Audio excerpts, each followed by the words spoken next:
I didn't really want to start it right now, but whatever, dude. Didn't even know what time it was. I thought it was like 8 o'clock p.m., dude.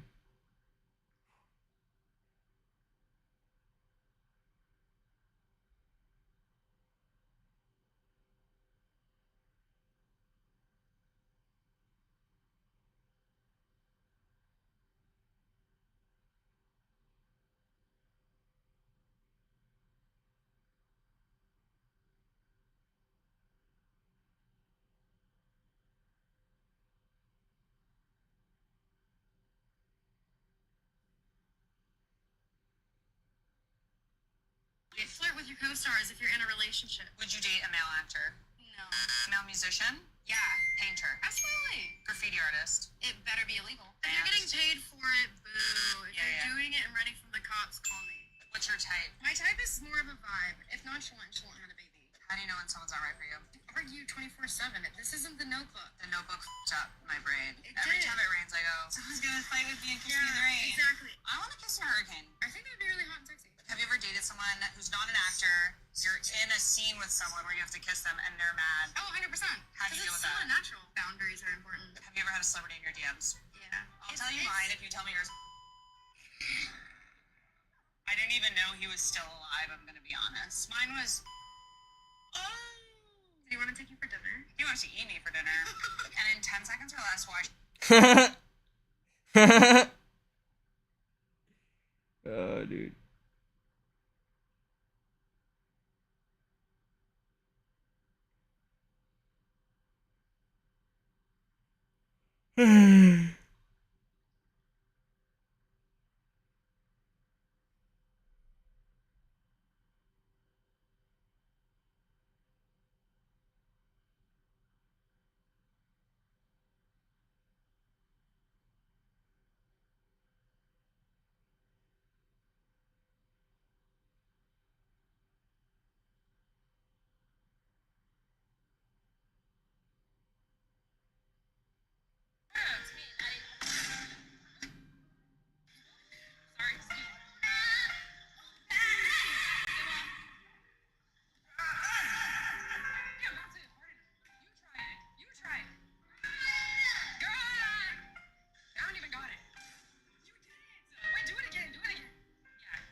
No recording, no worries. Thank you so much. I figured that was gonna happen. Good afternoon. Oh, you want to invite me to Rolex? I would love to come. I'm Sam. Nice to meet you, Marco. Sorry, I wanted to just come in before, but I understand that filming isn't allowed. We can organize something. Please welcome. Aw, thank you so much. That's so sweet. Oh, this one's white gold right there. Wow, $250,000. So, what is this called? It's a day date. Yes, a day date. White gold. Wow. Special president bracelet, and you have diamond Wow. So gorgeous. Wow. Thank you. I want to be a nurse. Sheesh. Alright, we ain't talking to you, kitty cat.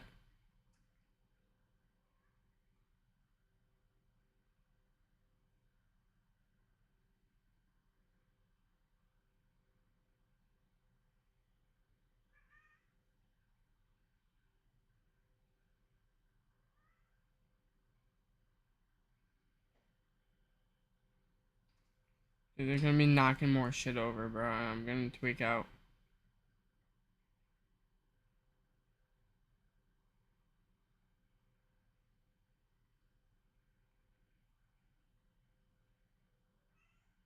Coco, shut up.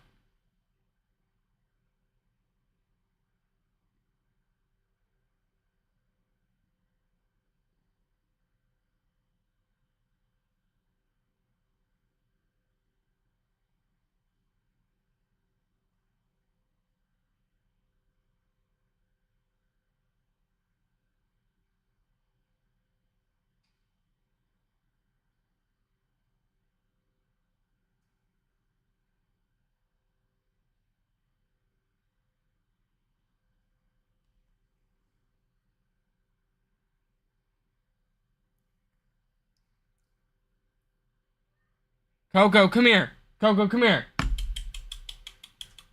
Come on. Coco, come on. Coco.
Dude, I don't know what to watch.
Julio Fulio. Alright, that's right.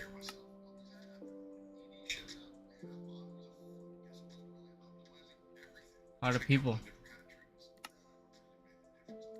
Say OG or OP? And it's OP.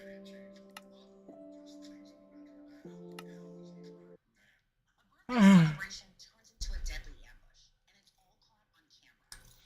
Shutting that Charles now. You can see that he's the passenger.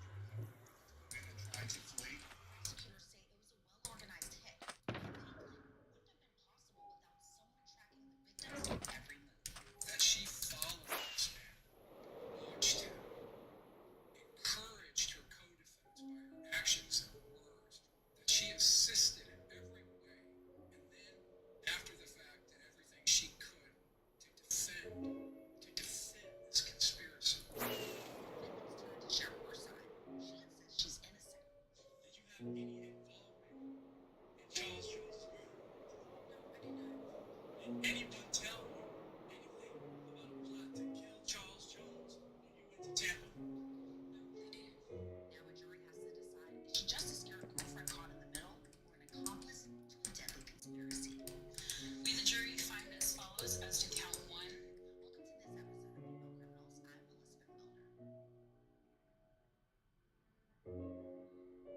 Elizabeth Milner. One grid at a time, baby. Bop, bop, bop. Jacksonville, Florida. That's where we meet this Almost a quarter of the way done. Alicia was born on February 9th, 2003. She's reportedly always called Jacksonville, Florida home. After graduating high school in the summer of 2021, Probably gonna sit up here AFK for a little bit. I'm gonna go smoke, I think. What did you know of him? Yeah, I mean, I don't know. I feel like it's moving a little bit faster. And when you started dating in May or after May of 2021, how long did that relationship last for? It wasn't very long. We were on and off. According to Alicia, Isaiah was very controlling throughout their relationship. He would dictate what clothes she wore, what she posted on social media. And on some occasions, Alicia says Isaiah would be physically abusive. It was kind of like he was manipulating me. Like I did want to leave, but I didn't want to leave. And I mean, you really wouldn't understand unless you're in the situation. It's not that easy to leave all the time. And I'm young, and he'll tell me, you know, No, you I gotta go. want you, Come on, I cat. want you, and I keep making statements like that, and I'll kind of just like, okay, so I settled. Their on again, off again relationship lasts for years, but it forever changes on June 23rd, 2024. Alicia says her boyfriend Isaiah wanted to take a trip to Tampa, Florida. Tampa's about a 3-hour drive south of Jacksonville, and Alicia says she wants to go with him. They weren't traveling alone. Isaiah wanted to bring his little brother. Coco, you gotta shut up. Seriously, I know you need food. Okay? There's not even crumbs left. I get it. Okay?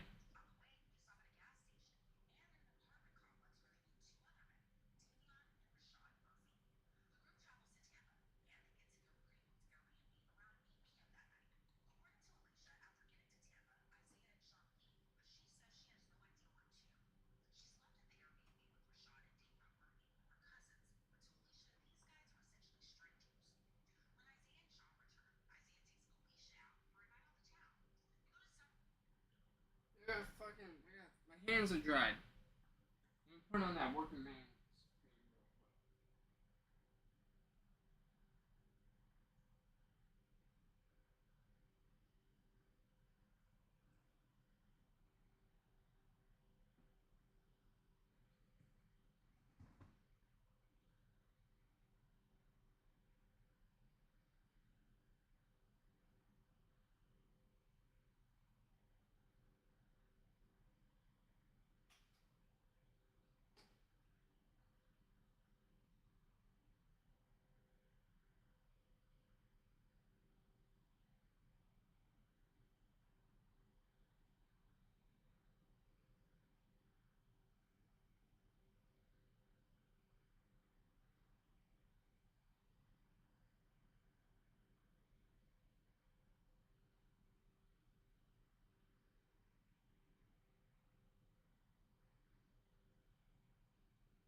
Facebook needs to quit fucking hiding my fucking messages, bro.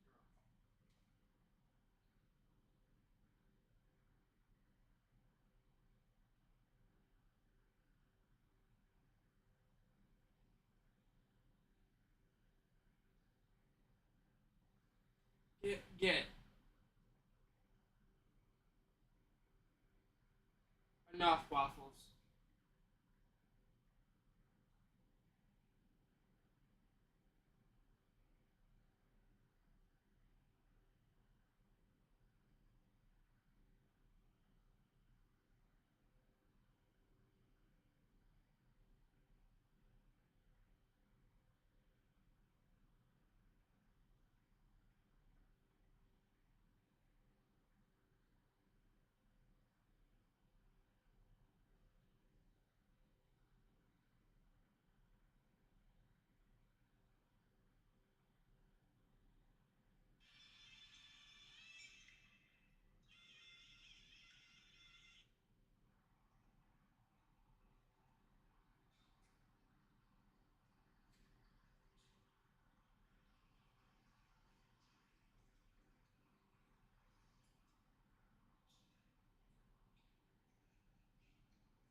gonna ever.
Yeah, they got him in the fucking pouring rain.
Cats are retarded.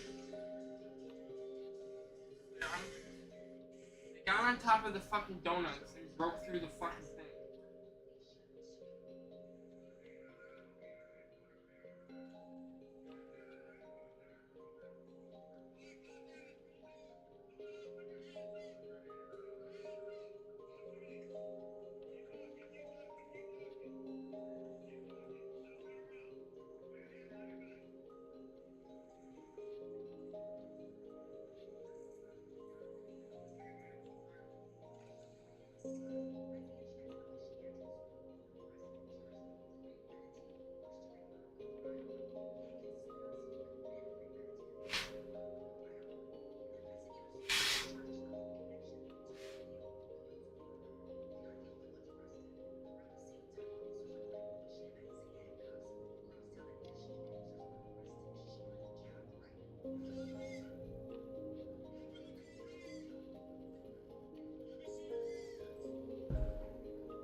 Okay.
When did I go to sleep in MC last?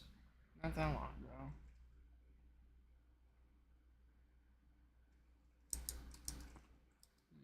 I still got some time.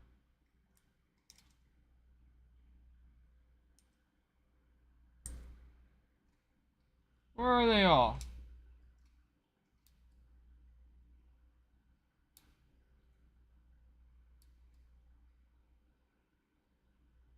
I think they should be flying through, dude. There.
Like, bruh. As I'm thinking, like, yo, my lawyer better fucking hit me up.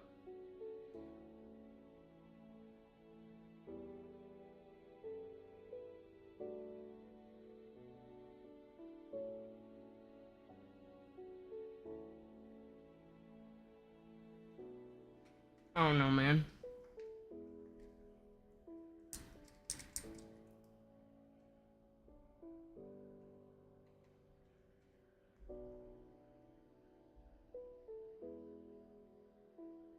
Towards him. You'll see that in the evidence. I don't even She lies want to keep about watching simple this. facts I want that to are watch easily rebutted. something else. Namely, she lies about knowing this guy.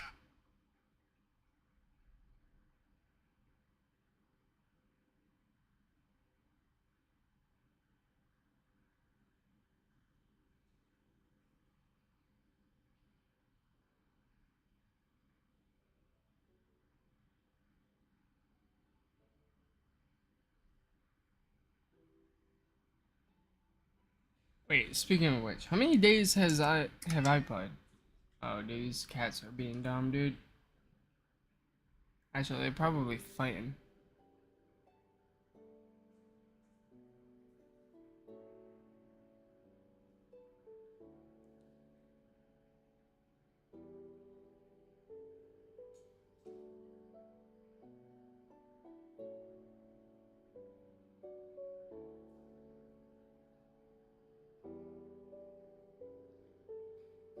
I don't see a day. Oh, there it is. Day 2055.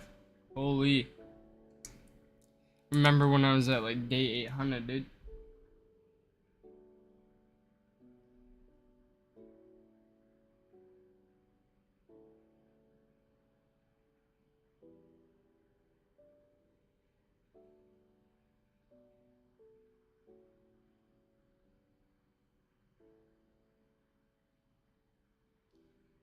I don't know, dude.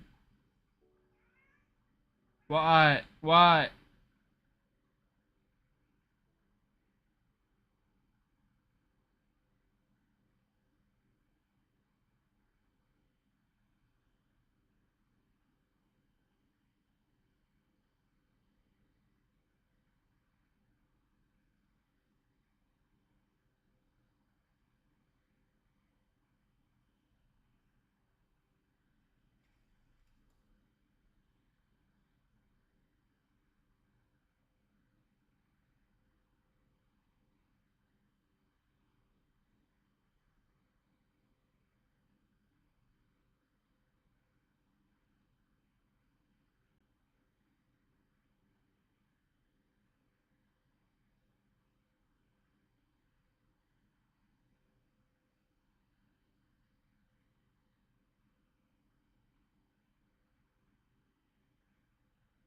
Wait, what?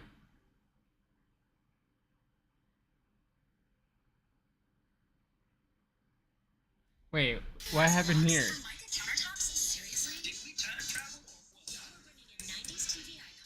Alright. I need more,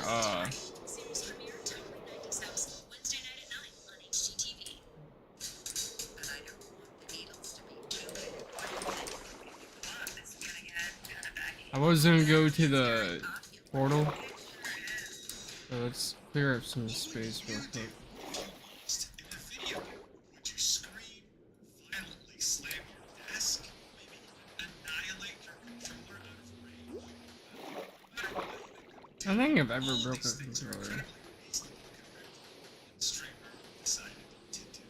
See, she got so triggered over dying in a video game live on stream that she went out of her way to contact a friend of hers who just so happens to work at the game studio itself in order to remove the streamer Wait, for an entire month without any proof, all while making it a point to tarnish his reputation to her mutual friends.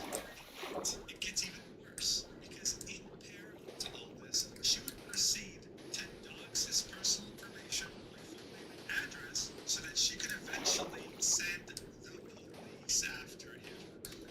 Guys, I wish I was exaggerating here. This all actually happened. The streamer simply died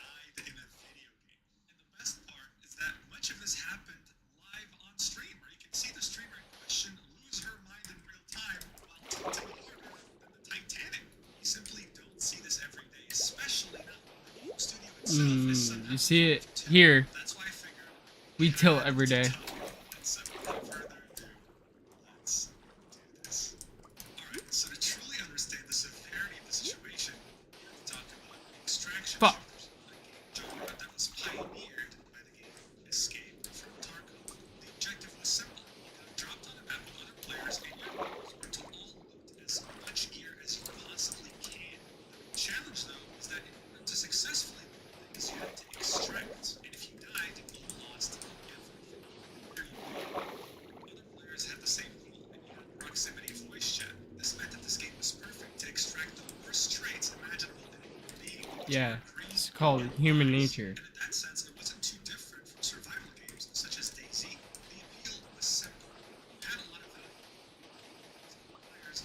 How would you deal with them? Would you lie to them and then shoot them in the back of the head, or would you fight them exclusively everything? Regardless of what you chose, it would make you act and act in ways that you never thought would be possible. Why is that the only two options? Lie to them and shoot them in the back of the head, or take your chances and fight them right in head on? Why can't you just extract together? Whoa, what is this?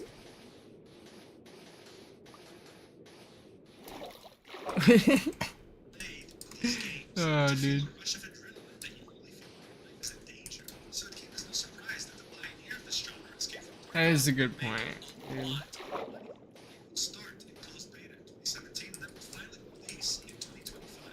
When it went on Steam, it sold 1 million copies, and that's knowing that many people had already bought it in closed beta.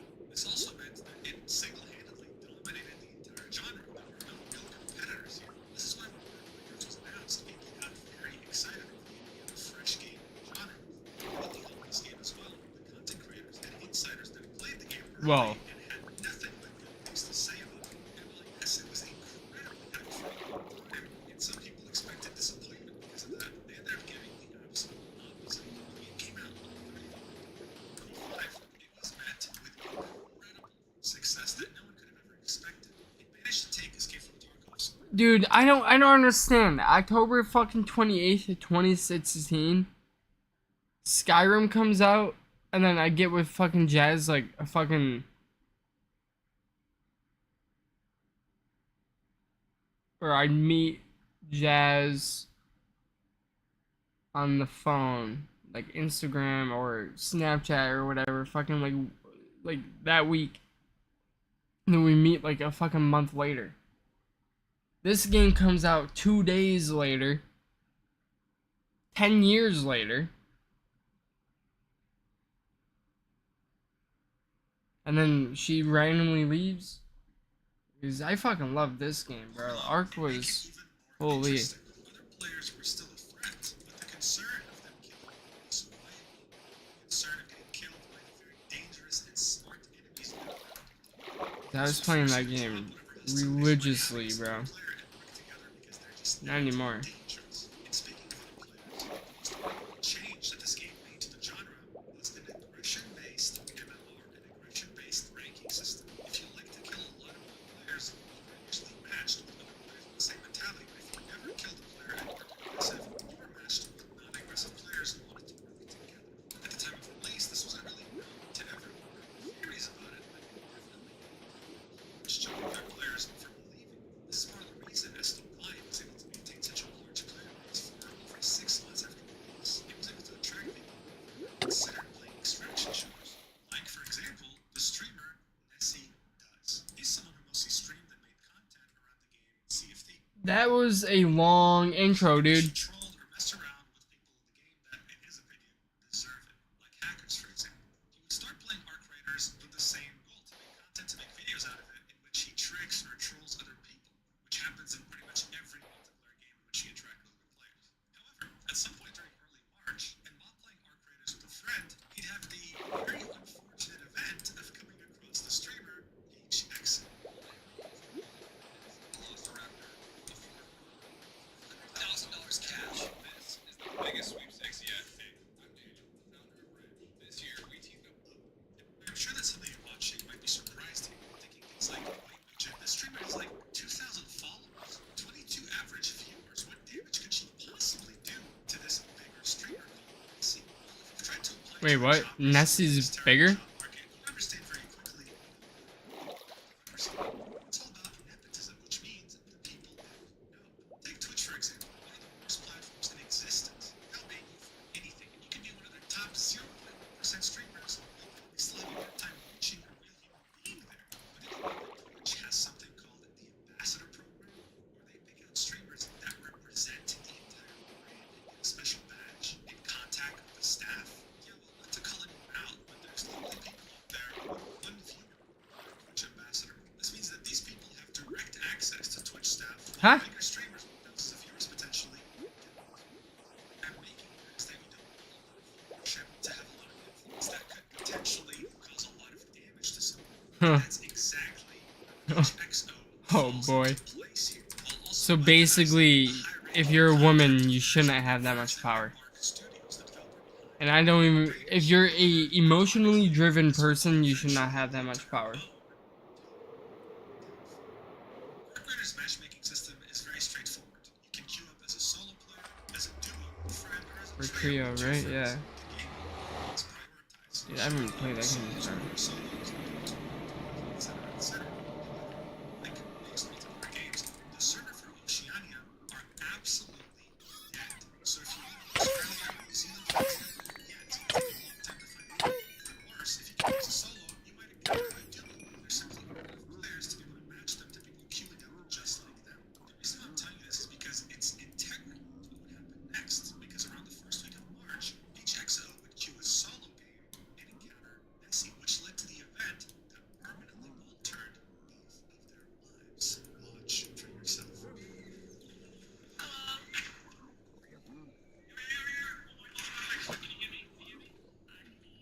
Hold on. Permanently altered both. Okay, let's watch this firsthand. Next, so on the first week of March, each XO would queue a solo game and encounter Nessie, which led to the event that permanently altered both of their lives. Watch for yourself.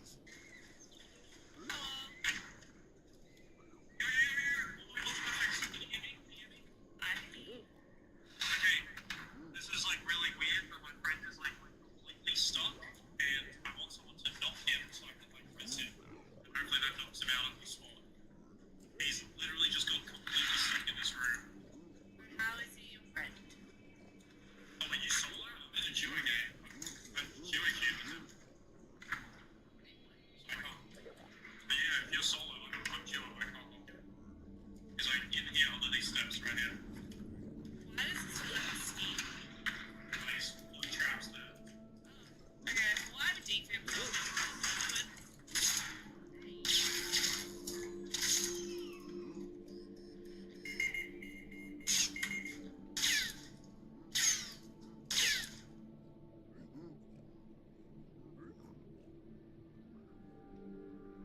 I would just be mad. Very mad. Okay, I get her point, okay? I get I get her point. What does she have? Wait. She just has an anvil. And I'm pretty sure she just spawned in. Why is she mad? These blue traps there. Okay, well, I have a date for him.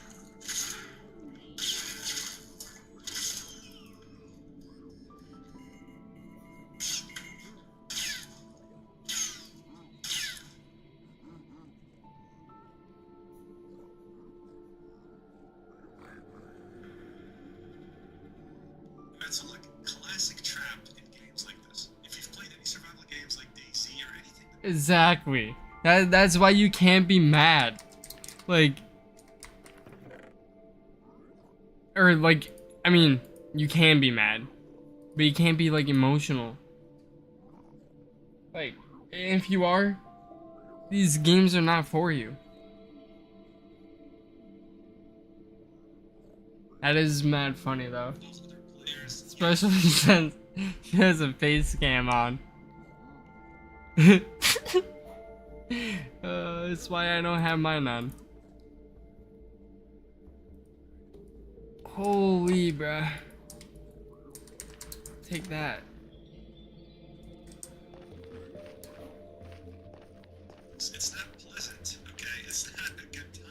very happy my these games, that's my what you're saying. traps work. Told his friend trapped her. She was in the first grade at this too, and she wasn't getting the best.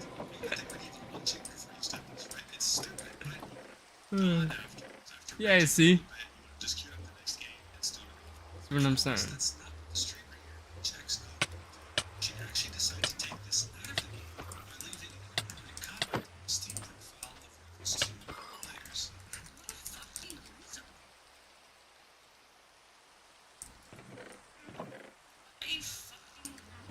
Wait. I've done this. Wait, let's see. Smell stank from here. That's it. I've said way worse. That's it. Alright, it's not over yet though. Hold on. Chicken energy. What? Content. Suck a fat one. Next, after leaving a comment on the Steam profile of the two players, she decides to report Nessie in game. Out of all the different things she could have picked, for some reason she decides to go with scamming. Like, he scammed her. So, I don't even know what scamming would entail in a game like this. Liar.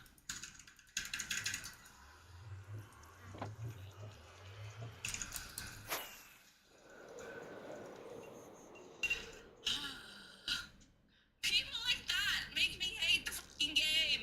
An hour after she had reported him in game, Nessie would understand that he had just killed a streamer. And like he has common sense, he understood that killing someone like this wasn't the most fun way to play this game. So he made it a point to go to her chat and say, hey, GG from before. No. No.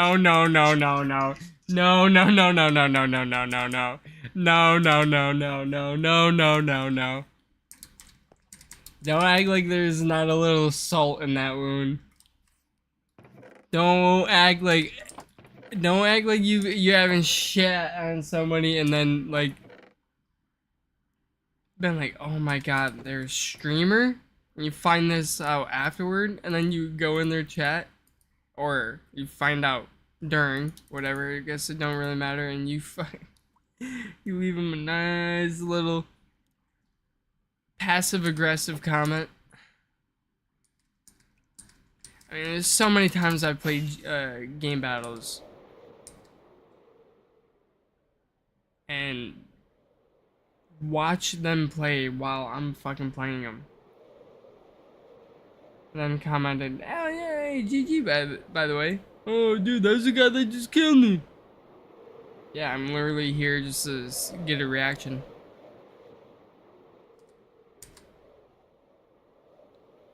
So don't act like there's not a little something here. Hello, GG, but from before. Hi, Nessie. Were you the person like in we're looking for processes? No, you're one that start with the stock friend. Ah, so you're the asshole from before. Right. Now, did you like the comment I left on the profile? So you're the asshole.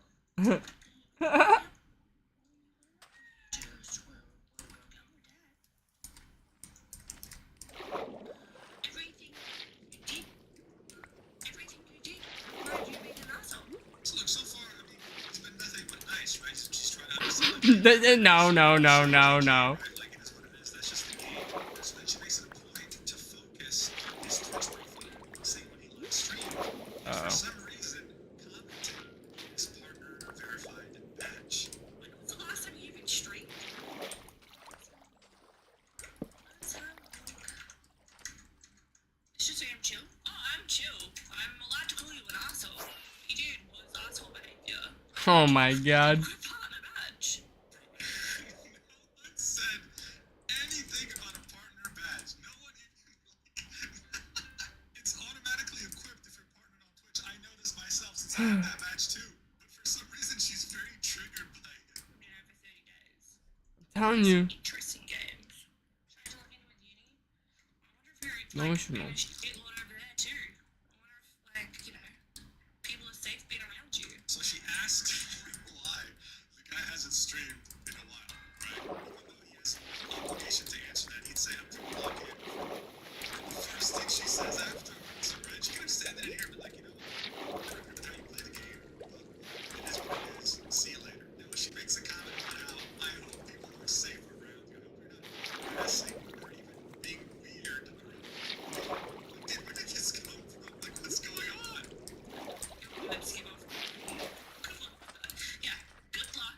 See, like women project, I don't care if you have a partner match. I don't care if you have a partner match. bro. Just with his friend, he's so cool with that friend. You solo queued with your friend into a game and lured me in to kill me and like put a like barricade up.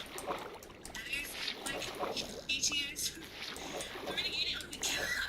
I'm a lawyer. Oh wait, no, my family member's actually a lawyer, not me. Sorry. What does that matter? Gets accused of being a weirdo around IRL in college, and then she remembers that he has a partner badge, which triggered her so much that she banned him from her chat. I mean, the messages were nothing but nice. You know, she could have just ended it right here and then by just being friendly, bantering a little bit. I mean, they're Australian, dude. Banter's in their blood, and just ending it there. So seeing how unreasonable she was becoming, Missy's friend, the guy who was pretending that he was down, come into the chat to also say something. I just got lured into a roguelike that wanted me to help him free his friend. He trapped me and killed me. I just got this game 2 hours ago. Is it always like this? As you can imagine, he also got instantly banned as well. So now she's getting trolled in chat. The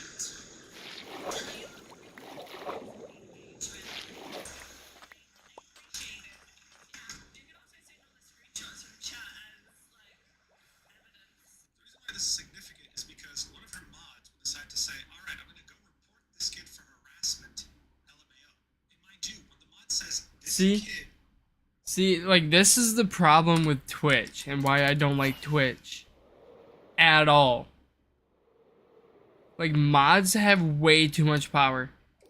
And how people become a mod is ridiculous. Like, you should physically know this person in real life in order to become a mod.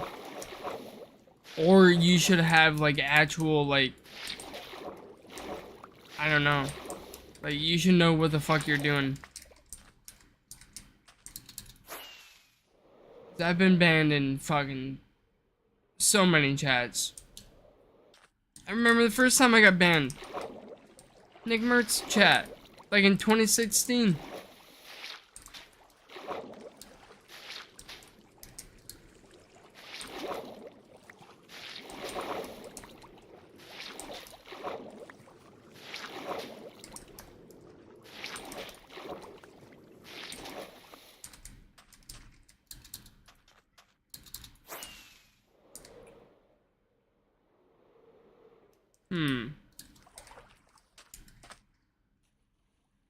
he's referring to Nessie, right? They don't care about his friend. They care about Nessie because he's the one No. with the partner badge.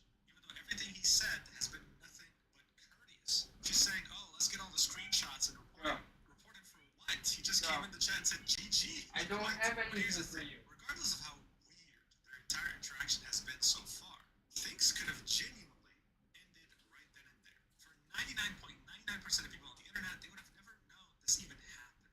Unfortunately, though, seeing how dead the Australian servers truly are, 2 days after this incident, they would end up getting into the same game Go. again. This is when things Yo, truly seriously. escalate to ridiculous. When heartburn hits, reach for Tums and love food. I'm gonna leave this For 125 ad going.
Time to stand. the people of Firestone have been building products and I mean, services I could turn my freaking yo.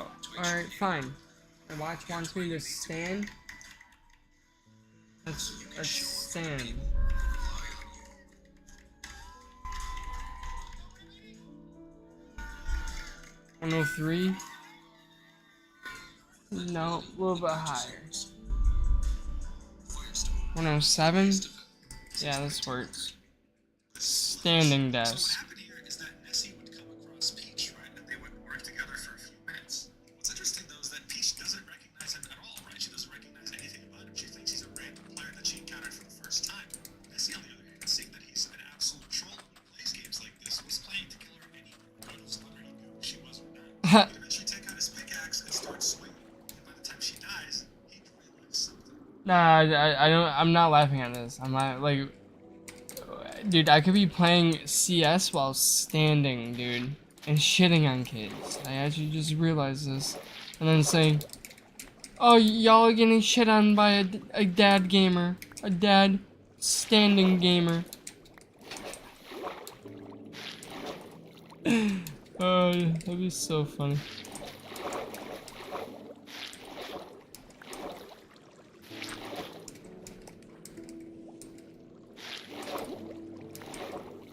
The perfect amount. Let's go. He's gonna hit him with a pickaxe.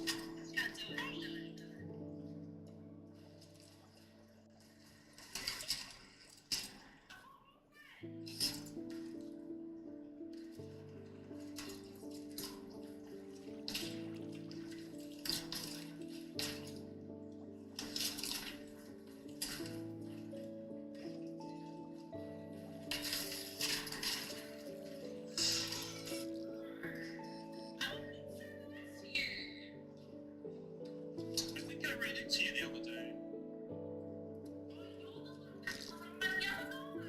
Yeah, I thought I recognized your voice. In one of the clips.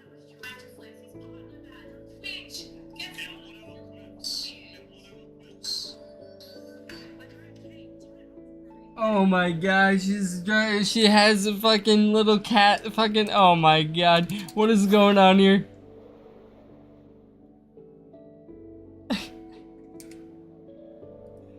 What is this? Oh, let's go sleep.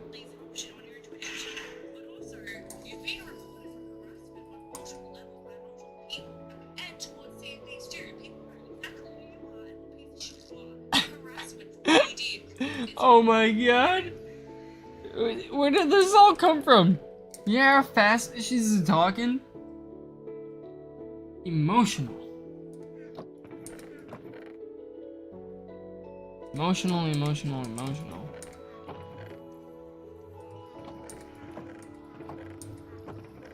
Yeah, this is quite a bit seagrass, bruh. I don't know what I'm gonna do with all of it.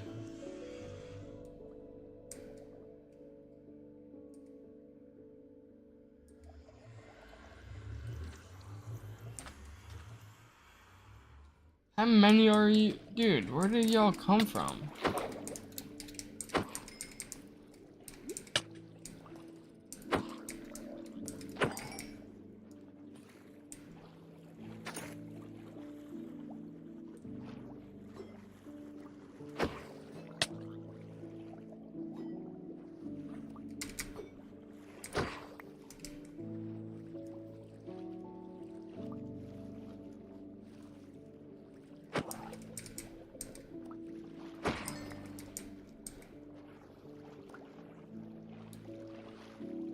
Like, I don't think I'm gonna drain any of this out, so I can always get squid over here if I need to.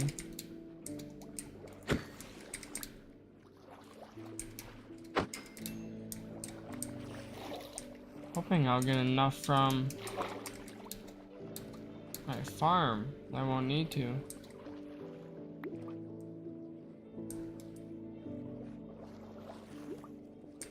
I mean, where are all y'all coming from?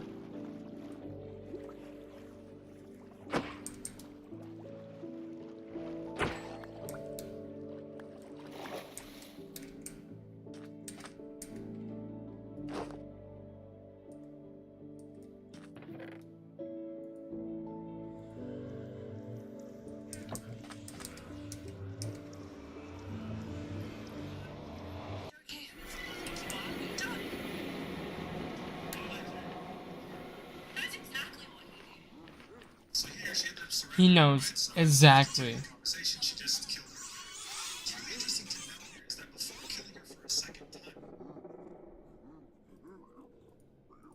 I heard y'all.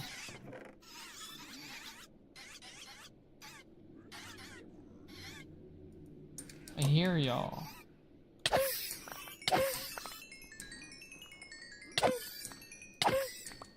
There we go.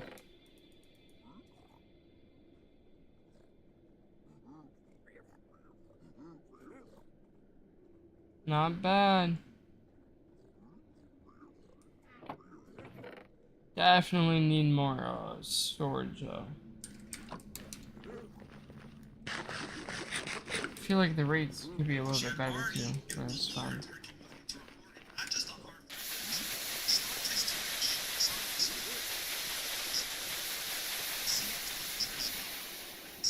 Oh, I thought her game was Sea of Thieves. this was directed towards her. He was doing this to her. Chat as well.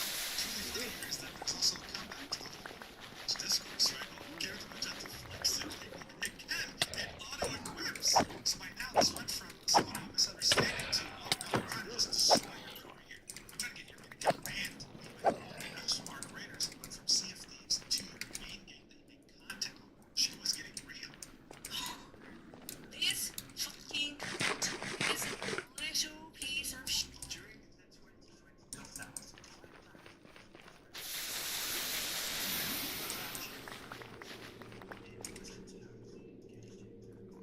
favorite features is comparison. Sit closer this chat actually allows Change positions. That's something I don't ever do. Only missionary. Well, not by choice.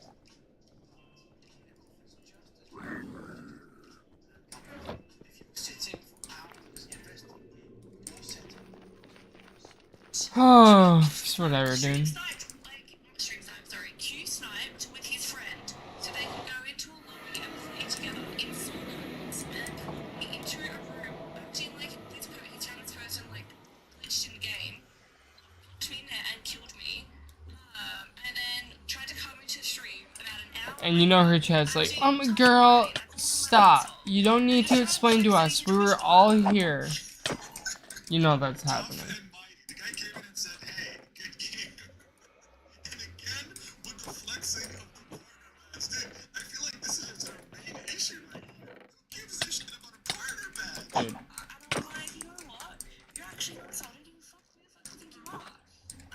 And then once I called him, like, bullshit, he proceeded to then have his little boyfriends come and like hate watch me and like say Wait. these messages in stream. Isn't that what she's doing? Boyfriends. He only had one boyfriend, and it was his friend. And yeah, sure, you can argue he said it was sarcastic and kind of annoying, but I mean, dude, she left a Steam comment on his profile, probably with the suck a fat one. I'm pretty sure the Steam comment that she left was actually on his friend's profile, and then she reported Messi in game. So his friend was absolutely warranted in posting a sarcastic message. To be like, yeah. Anyway, I wish I killed him. I was so like, what the hell? Like this guy like nice. But Fake no, nice? poor guy, Oh my especially god. because it's being recorded by multiple people. Like, piece of shit. Yeah, well, you were here for this canon? Like it was all like it's all being screenshot recorded and forwarded to the proper channels. The proper channels. Not on my watch. Idiot. I know exactly what you're doing. Absolute cock stain. Sorry, that's offensive to cocks. Sorry, he's this Smeg that lives in cocks. So there you have it, another confirmation See what I mean? that she and other members of her community had Emotional. recorded. And of course, she would spend many minutes after the incident calling him names, insulting him, etc. But of course, that's not where things ended. 2 hours after this incident, Nessie would be in another Arc Raider streamer's chat, as he always was. What he didn't know, though, was that this streamer had recently played with Peach. They had collabed. Oh boy. Peach also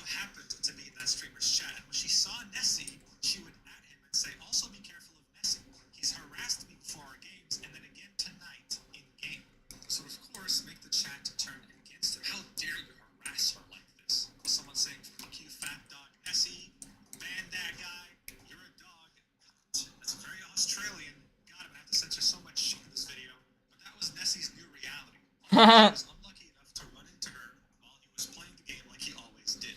So look, so far the only thing Nessie had done was I don't think I'm gonna a be video game. a standing gamer for long, dude. Just ran into her randomly. That's just the reality of how small the servers in Australia are. It is what it is. What he's gotten for this so far, though, has been a Steam profile comment that's inappropriate. The streamer in her community. I guess that makes sense. I guess that's why you're queued all the time. I didn't even think about that. Going around the ArcRaider streamer community and telling them to avoid Nessie because he is a harasser, making him out to be some sort of creep.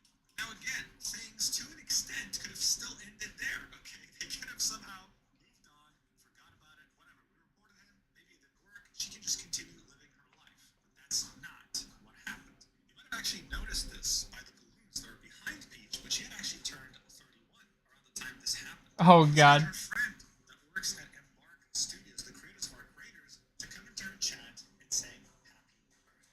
This person, of course, wouldn't just be anyone. It would be the community lead at Embark Studios, so someone who has a hand in anything involving the community. Oh god. Turns out Peach would use this to her advantage to escalate this to ridiculous levels. Watch.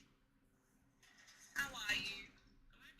I'm gonna try my very best not to ask you an embark question. I'm gonna do my research and I'll find an email address. I have been so excited.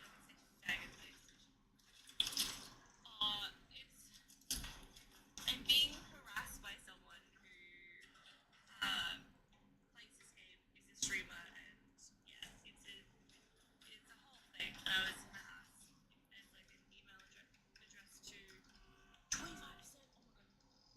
If there's an email on the website to contact about it, because I've got evidence and stuff. Okay. Thank you. I did not want to, like, you know, I thought I was gonna have a look on the website, but that helps immensely. Thank you. But how are you feeling? So 20 years until retirement. At this rate, it's probably gonna be more like 40. See how much you're spending. Download Napcom. I've got 3 DoorDash accounts. You know, you can cancel those. See, like, other females should not be out there doing what she's doing. She should lose her job. Which one do I want to do? Okay, I want to do this one.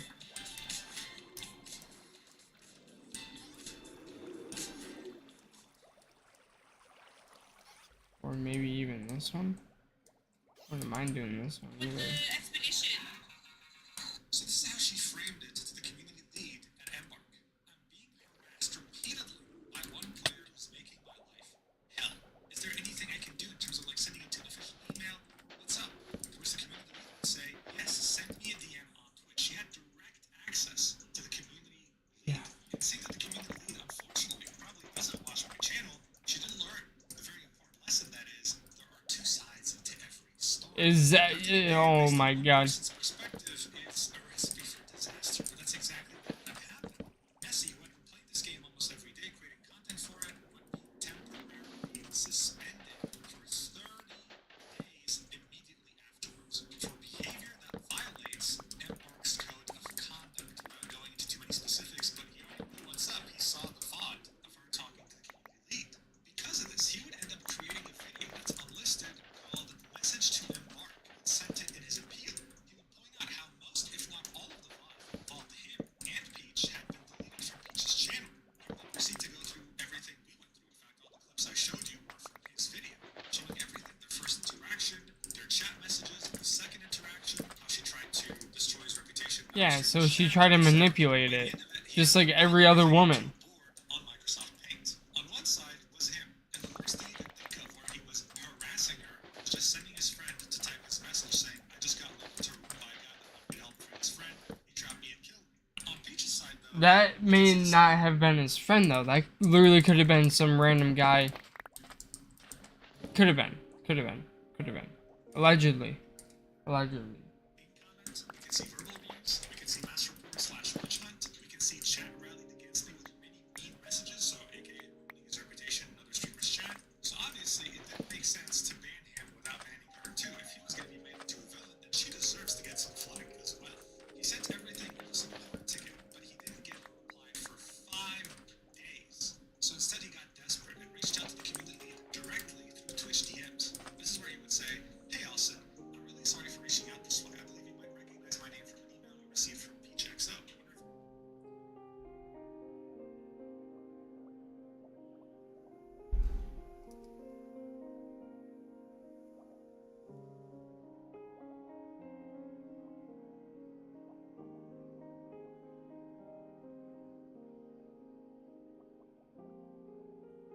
So he's putting all this together. He literally said and assumed that he reviewing her VODs for reasons that could have led to my arc ban. I saw you in chat and assumed that the direct correspondence between you and Peach could have been what led to my ban.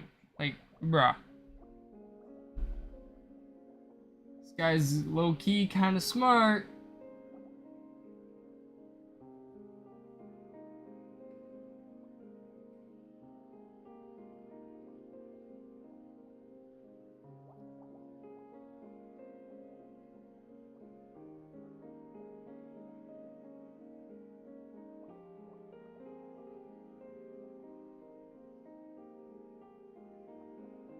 When it was at wait, is he flipping the script? Because he's actually kind of right on this. He literally said, I've sent everything in my support ticket, blah blah blah blah. I'm not gonna read the ticket number out loud, but I have received no reply in 5 whole days, and it feels very unfair to be waiting when in the instance of my interactions with Peach, it was myself who was actually harassed. He's not wrong. She went on his profile, and now targeting him on fucking Twitch and everything else. Like, he's not wrong. Led to my arc ban. I saw you in chat and assumed that the direct correspondence between you and Peach could have been what led to my ban. I feel horrible throwing accusations around, but there is no doubt in my mind that whatever email I received contained either outright lies or gross exaggerations. I have sent everything in my support ticket, but have received no reply in 5 whole days, and it feels very unfair to be waiting when the instance of my interaction with Peach, it was myself who was actually harassed. You then sent the YouTube video I just showed you, and then said, this link contains a full timeline of all our interactions and shows how I was treated. So the community didn't reply with either. I see this as an uncomfortable situation. I'd be happy to undo the ban, but I need your assurance that any future interactions with Peach would cease. I'm happy to have the same conversation with her. As you reply with, yes please. All I want is this to go away. Please understand, however, that Oceania is small, and I have no idea if I run into her in game, unless one of us kills the other. In names show. I really want nothing to do with her, and if I see her in game and somehow know it's her, I'll leave the game or run away, whatever you want. So look, it's important to acknowledge that the community I wouldn't. I would just antagonize the fuck out of her at this point.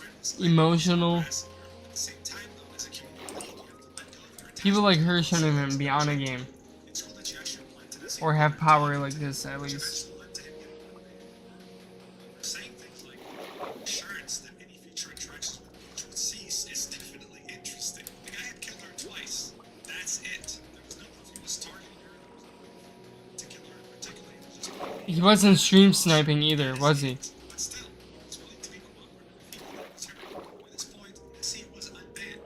Great. The threat of Peach XO in her community was still there. It was still tarnishing his reputation. They were still trying to mass report him from games that he played. I mean, it had worked. She had banned him for 30 days. If she found out he got unbanned, God knows what she would have done. So he decided to take the escalation video he made to the Oracle's team, publish it on his YouTube channel, titling it Streamer Mass Reports Me After Being Trolled and Arc Raiders.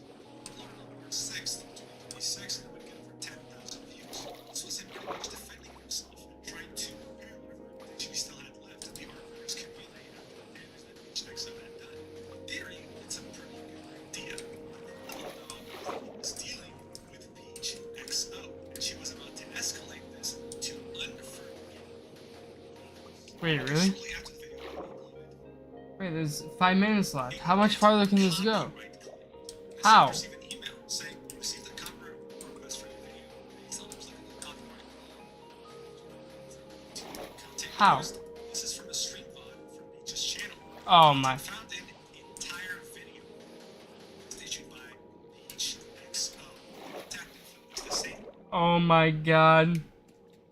Oh my god.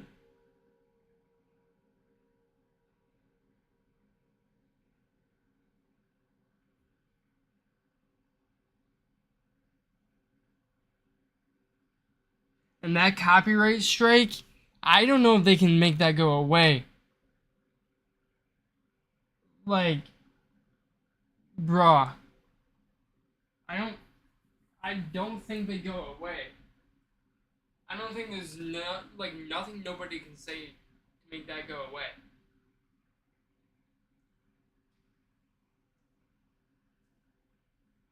99% sure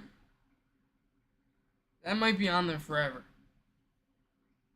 We'll find out. No, you find on Peach XO's social media. This wasn't her. Now, look, a copyright is a very big deal. Okay, it gives you a copyright strike. Yeah. You get a few of those, your channel gets deleted. Yeah. It's not like something you just do because you feel like doing. This is like you genuinely say, oh. Now, the good news is that you can counterclaim. Unless the other person actually hired a lawyer, they can't, counter again. In order for them to counter again, they have to actually take their money. The problem, though, is by the time you counter, you actually do copyright strikes. One, they actually care about the video being taken down. They care about getting your personal information because that's the only way you can counter. It's been a problem on YouTube for years. This has been a tactic of these content creators, malicious actors who seek to harm them by getting their personal info. Unfortunately, that's what Nessie had to do to counter this video. He had to put his full legal name, his street address, his phone, his city, his email, his Wait. So then she get. Wait. Wait. Is there a part 2 to this? postcode in his country.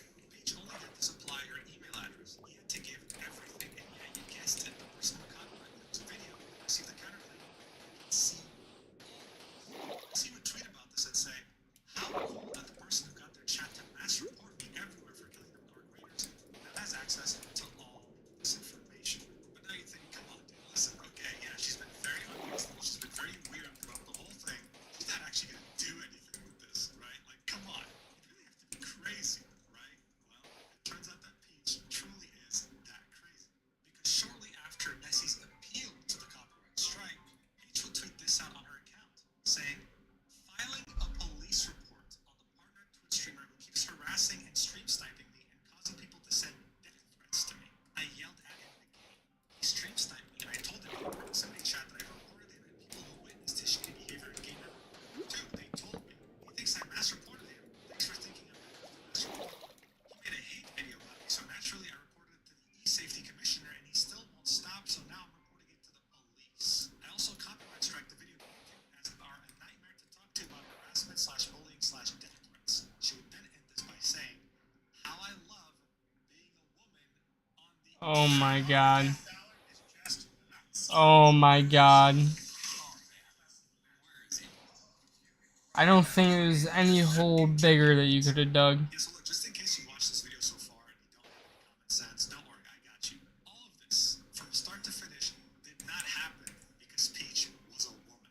Peach could have been an alien from Mars, she could have been like one of those fictional aliens from Star Wars, whatever you want, dude. She could have not even been from Earth. This is about her behavior. And the fact that she's making it about her gender is an injustice to anyone who's actually had to get harassed and stalked and all these Nope, things on go, the internet. These are go. real cases that deserve attention, and this case right here doesn't deserve to take any attention away from people actually struggling and suffering. I can't believe she said this with a straight face. At the same time, though, when it came to Nessie, he was back to square one. The video of his that he made to defend himself was taken down, and now he had to live with the idea of going to bed every day thinking, are the police going to knock at my door? Things were getting very serious very quickly. He understood that he couldn't do this by himself anymore. He needed help. So he reached out to a friend of his that also happens to be a Sea of Thieves content creator and asked him to help. And so he did. He went by the name The Bee. And on his channel, they would both upload a video titled Streamer Wants My Friend Arrested for Killing Her in a Video Game. And within just 2 This- weeks, it would amass over 500,000 views.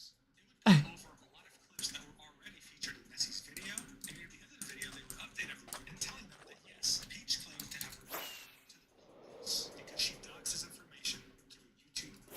Strike, how disgusting can you get as a person? At this point, it was over. Nessie's video didn't really get that much attention, but this one did. The Orc Raiders community was well aware of what Peach had done now, and it had even reached people who don't even play the game. Because you were that bothered that the person who killed you had a partner badge? Come on, man. So as you might imagine, after the Bee's video came out and everyone was well aware of her actions, she would proceed to private her Twitter account. No apology, no accountability, just running away and pretending like nothing happened. She, of course, has not streamed since then either. This all could have been avoided multiple times throughout this entire timeline. She could have Damn. stopped at any given moment and moved That's on, how this but ends, that's it. he had to report him to the police. When it came to Nessie, though, he had finally gotten his video back up on March 26th, 2026, so almost 20 days after uploading it. The memes that have come out from this have also been pretty funny, of course. But in the end, I think what really blows my mind here is that this was all done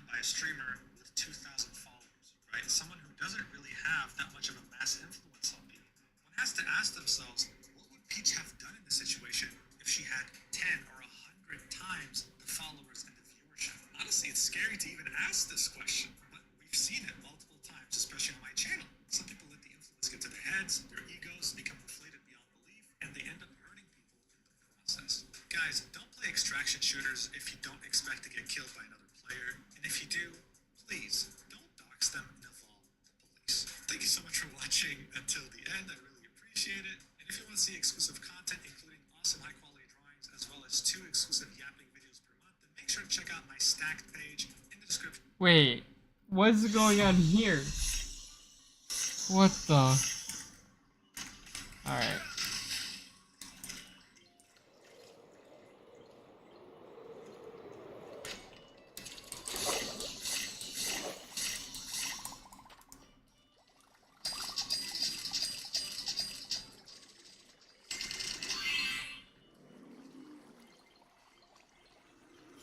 What happens when one of the most well-known and iconic couples in content creation esports history decides to abruptly break off their relationship after 6 years of being together? More importantly, what happens when they tell their millions of followers that it was completely mutual, amicable, and had no drama whatsoever? Well, I'm glad you asked.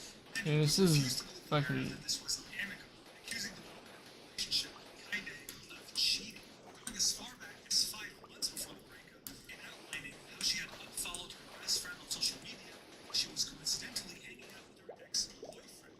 Now, even before the breakup announcement was made, fans were already aware that they had broken up because they were on streaming. And somehow, we find out that there was a Reddit post made 2 years ago accusing Kaide of cheating on her boyfriend at a convention when she was there. That wasn't enough. We had a self-admitted pedophile enter the ring. This is when he told the whole world that back in 2023 he had a conversation with Kaide in which she admitted to wanting to experiment with a man. Guys, this is easily one of, if not the messiest breakup I've ever witnessed in What my is going life. on? And it's crazy to think that this all stemmed from something that was meant to be amicable. It's riddled with misinformation and extremely dangerous theories. So I thought we had to talk about it in an objective manner so that we can make your own opinion in this mess. If you like my videos and want to see exclusive content, then make sure to check out my stack.com page in the description and the pinned comment. And now, without further ado, let's get right into this mess. Alright, so first things first, who are the 2 people involved in this disastrous incident? Let's start off with Tens. Tens would start playing the game Counter-Strike at the age of 3, and by the time he would reach his teenage years, he'd be playing at the pro level. Starting his journey in 2017, and by 2019, he would have made it big by signing with one of the biggest esports teams in North America, Cloud9. But even with that in mind, he wasn't really able to stand out in the pro scene. That would all, of course, change in the year 2020. This is when Valorant reached its closed beta access, and even though it wasn't really intentional, everything had lined up perfectly to 2020. drive hype for this game to levels never seen Oh, before. It was okay, barely a yeah. month I didn't get my before Valorant PC began until to launch 2022, because of COVID-19. something like And that. the way you'd be able to get a key is by watching a stream on Twitch. The caveat, though, was that there was no guarantee you would get it. You would just have to watch a stream for as long as possible, and after every hour of watch time, you get a very small chance of getting the key. This is why every streamer imaginable on the platform playing this game and was in the category, sometimes going to sleep and rerunning old clips just so that people can watch. It was an infinite money glitch, and everyone wanted a key. However, Tens didn't really have to worry about getting a key. He had access to the closed beta on day 1, just like many other pros, and would play the game a lot. And so when the first iteration of Ranked came out, he was already prepared. And due to this, he would become the first player globally to ever reach the Radiant, the highest rank in competitive Valorant. Think of it like Challenger of Legends or Top 500. This legendary accomplishment guaranteed the fact that the entire community was going to be aware of who he was. And so, due to Valorant's incredible hype in 2020, by 2021, This is a long intro. organizations would start making their own teams for I can already tell what's going on the here. biggest and most successful ones would be Sentinels, and they would recruit Tens immediately. By that same year, Yeah, he was I mean, seen as the who won game's it? superstar. If you had played the game in any way competitive or cared about its competitive scene, then you would have known who was that big of a deal. I mean, the numbers speak for themselves. During his Counter-Strike days, he would never have more than a few hundred viewers. By the time Valorant had come out, and he would reach Radiant as the first player globally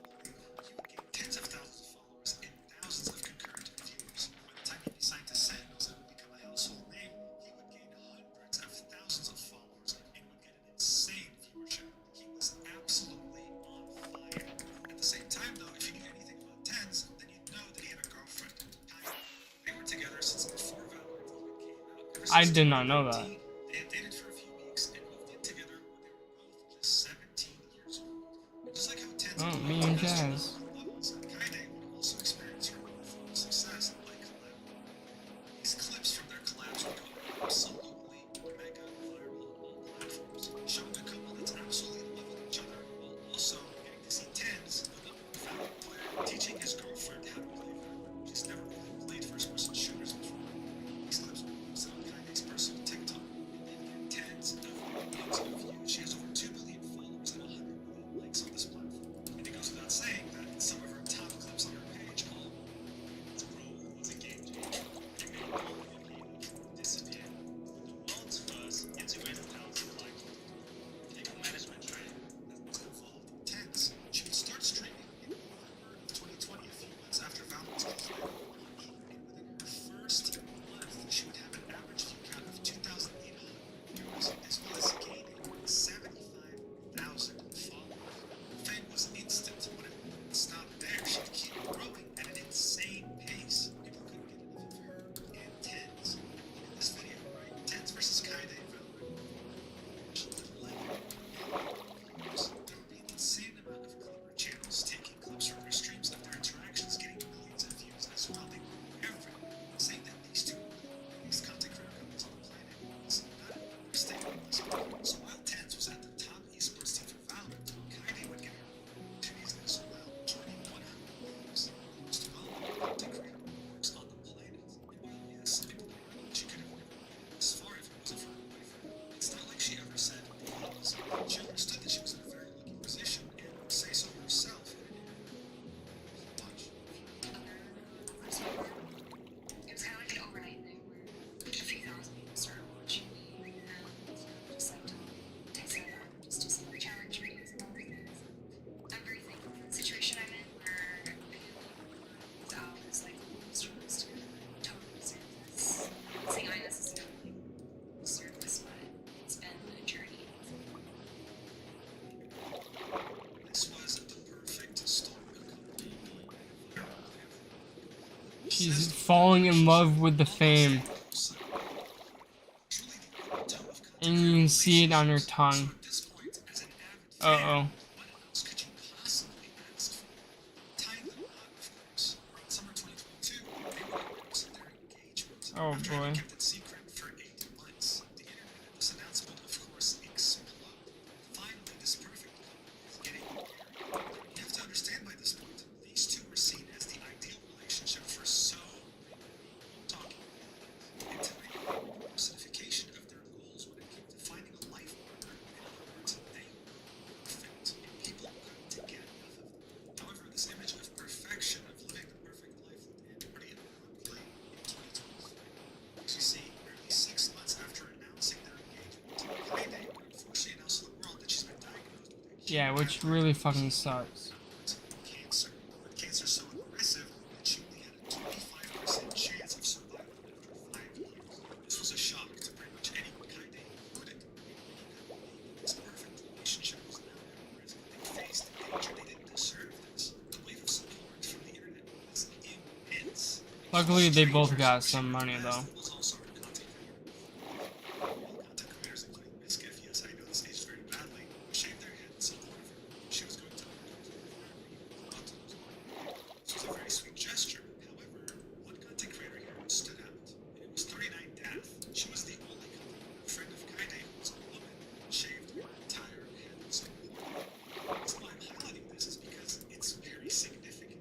When you're a guy and shave your head, you don't really care. You just want to want your hair's back. Yeah. A cat, you can A girl, you're waiting years. shaving your entire head off like this is like losing a part of yourself. And yet here she was doing it effortlessly for her friend. It really showed just how amazing Kaide was. She looked perfect. She also had for months, people would keep up with Kaide and her updates. And by September 2023, many celebrated when she would announce that she was finally done and her hair would finally grow back. She would, however, specify when the cancer wasn't completely gone, she would undergo treatment. But for now, she's happy because she would finally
Probably fucking stressed the fuck out.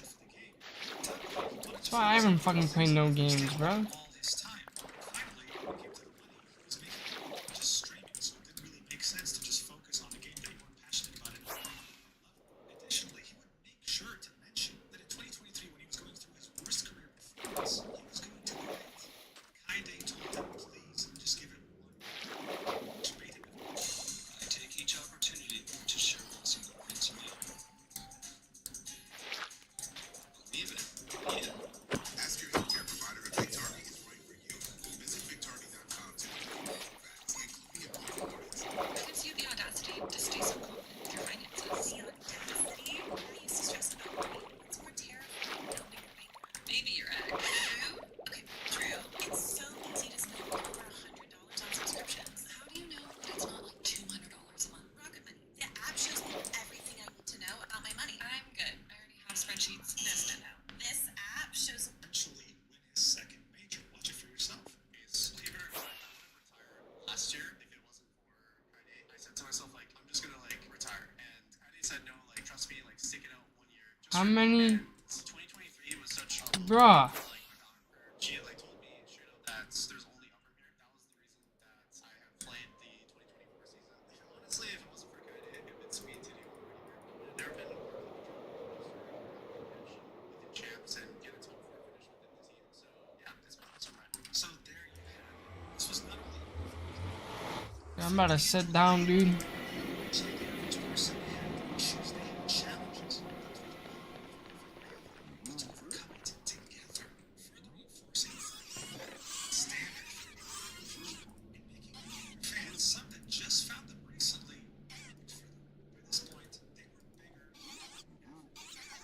After Ten's retirement from the UFC, on-stream interactions with his company reduced itself significantly. And the last major news that came from them would be on in 2025 when Kaide would announce that she was done with streaming. Watch. Alrighty, everyone. I probably won't be back just streaming for a while. Or if you do see me, it'll just be randomly every once in a while. But yeah, I'm kind of done with streaming. So, bye guys. This was definitely sudden, and it did spark some rumors as to why she was doing this. Was she focusing on something else? Was her cancer getting worse? You see, for most people, they moved on. They watched someone else, they got back to their job, their actual life. But for a number of people, this simply wasn't enough. They wanted more, and they were about to do everything possible to acquire more information regarding Ten's personal lives. And this was partly made possible due to the fact that both Ten's and Kaide associated with a specific friend group that had some extremely important social things. Okay, so here's the deal. For the longest time, when it came Yeah, to Twitch, talking about Mr. Kiff and them.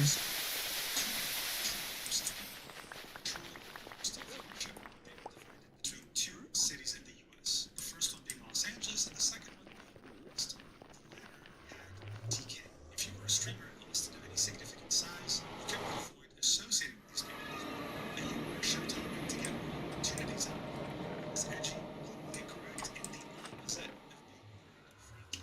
Some of their top creators at the time were Asmongold and Skiff, as well as Soda Pop. On the other hand, though, in Los Angeles, you had offline TV, otherwise known as OTV. This included content creators such as Scara, Pokimane, This Guy's Toast, Lily Pichu, and as you might have guessed, they were the complete opposite of OTK. They were wholesome, very politically correct, and extremely brand friendly. Chances were that if you were a substantial content creator who lived in LA, then this group of friends had to have been in your circle. This is why their channel is called Offline TV, and friends they very regularly feature people outside of OTV that happen to live in LA that were their friends. I'm sure that hanging out with OTV must have been an amazing experience. Is that just by associating with them, you were also associating with a small portion of their fan base that was mentally ill and extremely social. Here's an example. This guy's Toast is one of the more prominent members of OTV. At some point, he would date another content creator by the name of ex-Chocobos. This was a well-known fact, as they would publicly announce it to their community. To some people, it simply wasn't enough seeing them interacting on stream. They wanted more. So in 2018, this guy's Toast would uncover shocking information. There were multiple Discord servers that were actively stalking him and his girlfriend. What the fuck? Their every move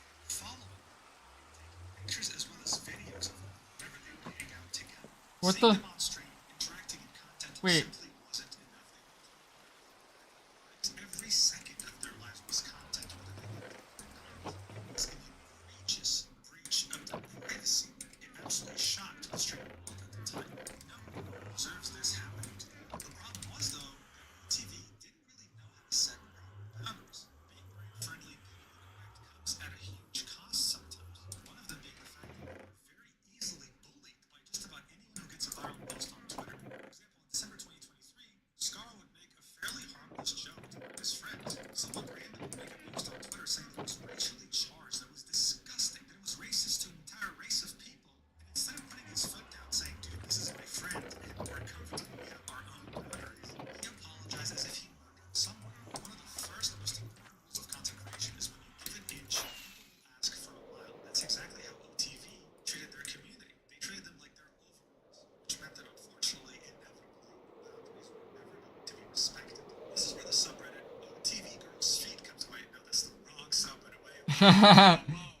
This is where the subreddit OTV and Friends Rumors comes in. Over 68,000 weekly visitors. It's become one of the most parasocial forums to keep up with the OTV gang as well as their friends. These people will watch every single piece of content produced by OTV and their friends with their own podcasts, vlogs, streams, clips of finding clues or hints about what their friends are up to. Streamers on random podcasts. If that streamer hits that, I don't know, they went on a trip with another streamer from OTV,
parasocial fan would say, I don't know, man, is Kaide dating John?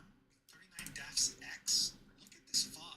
It's like 37 minutes, 15 seconds. This would be a timestamp Wait. Wait, are you talking about Tenzin's brother? from an almost 12-hour stream. I'm telling you, man, you don't want to mess with parasocial fans. Maybe we can see Fusely, someone who's known to be in the OTV and Friends circle of friends, talking about a trip she had with Kaide and another man named John. The stream would be on January 19th, 2026, and the trip itself would be after December 7th, so during the time in which she broke up with Tenz. Watch for yourself. Yes, I was with John, John Choi and Kaide. We went to get, what did we get? We got sushi, we got we got coffee, yeah, and then it was a good little time. It is incredible to me how in a 12-hour VOD, someone just took these 10 seconds to try and prove to the world that their theory was correct. And it was a significant theory. You see, John Choi is none other than 39 Daph's ex. Yes, the same woman who shaved her head in support of Kaide's cancer. Okay, so not Tenzin's brother. Okay. Because on the OTV and Friends subreddit, someone made a post on September 27th, 2025, saying Daph and Kaide unfollow each other after Kaide starts hanging out with Daph's ex, John Choi. Taking a Jeez. picture of both Kaide and John hanging out on some island. And this had gotten very dangerous because when it came to the parasocial viewers, they didn't need proof that both Kaide and Tenz broke up. They already had it. They had already moved on as to finding a reason why this breakup happened, why this perfect couple separated, and they were convinced it was because Kaide cheated. To them, it was enough proof. Yes, when 39 Daphne and Kaide unfollowed each other one day, they were the closest friends. And so, barely a few weeks after these rumors had truly caught on fire, many of these parasocial viewers were extremely vindicated once Kaide finally speaks out on what's going on with her and Tenz. What would follow after? One of the most catastrophic incidents involving public couple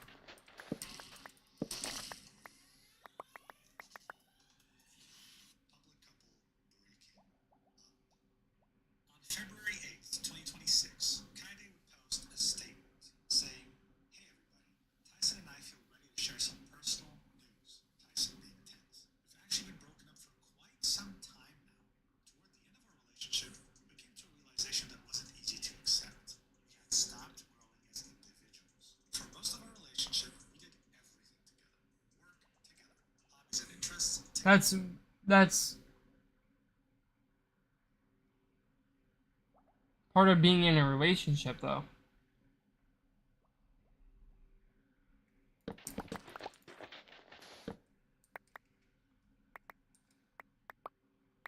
Pretty much everything together. We've even joked in the past that although we were together for 6 years, it felt like at least 30. We moved in together just weeks after meeting. From 17 to 24, that was all we knew.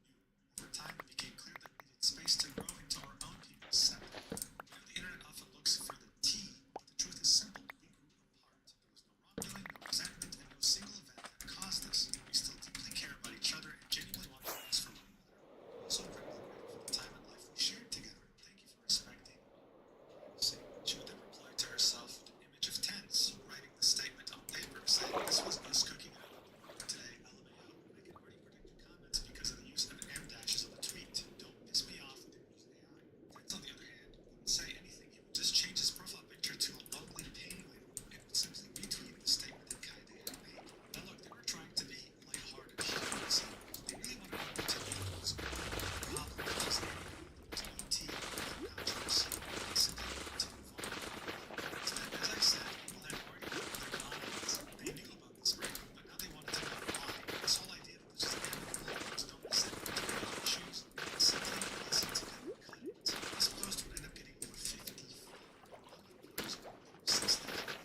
Bro, like this is literally my bitch, bro.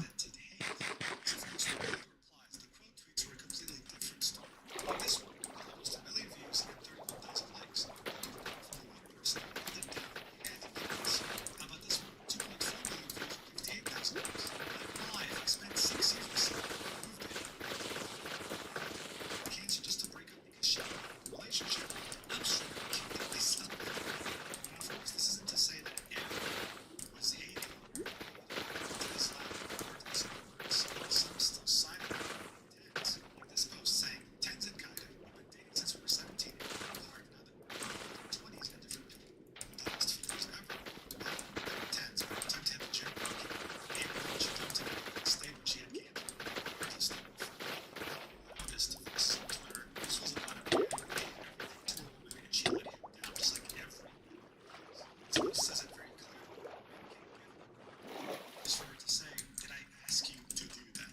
But hey, Kaide and Tens were truly trying their best here to make this lighthearted and not seem as serious as it is. Kaide would go back to the post in which Tens announced that they finally got engaged, and even though it was unpinned, she made a comment saying this did not age well, comments incoming, LMAO, to which Tens replied with literally did not age well, skull emoji.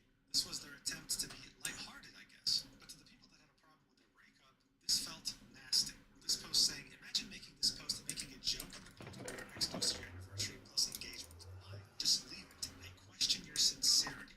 It feels nasty. Kaide had been in some controversies before this, okay? Nothing major by any means, but because of her size, it was definitely bigger than you expected. This, however, was the most hate she had ever received ever since she started online activities. It was absolutely merciless. So much so that barely a day after the post, Tens would take it upon himself to make his own post and defend her, saying, hey everyone, I've been seeing a lot of really great posts about Kaide and me that are creating false narratives and spreading unnecessary hate. It's really disheartening to see. It parted on completely mutual terms and we still care deeply about each other. It honestly hurts so much to see her being attacked, but we all support each other through insanely difficult times. I also quit playing Pro. You might know Goku Red was never inspired to quit. This was a woman who went around, by the way. He had given her everything, even his pro career, just to support her cancer battle. He continues, people's goals can change over time. That is just what happened with me. In any relationship, there should never be comparisons about who sacrificed more than the other. That mindset is immature and helps nobody. All I ask is that you please respect Kaide as a person and respect the decision we made together.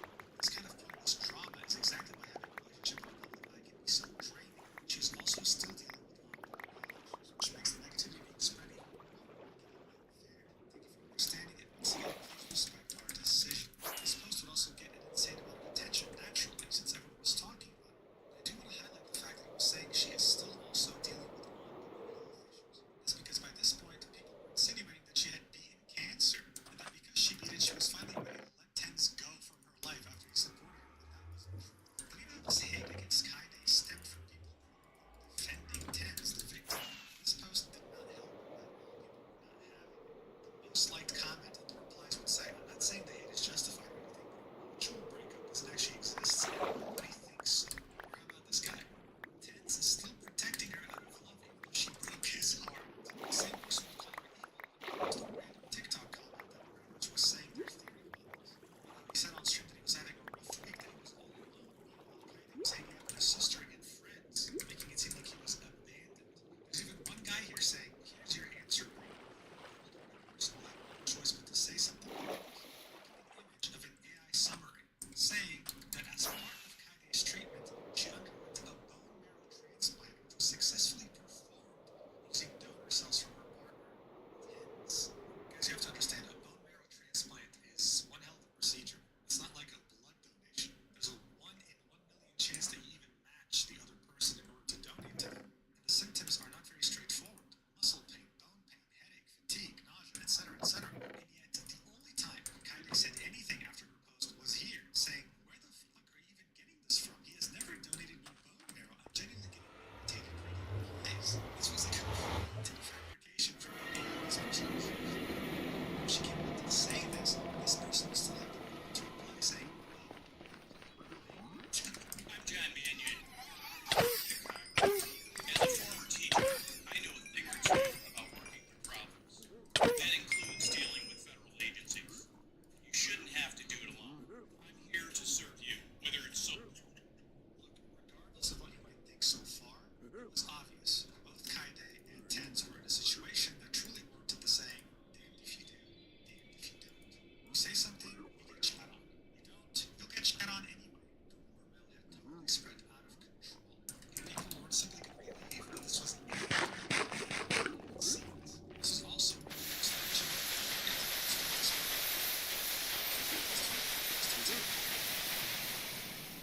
step further, saying this John Choi guy is screwing all these big female streamers like Extra Emily.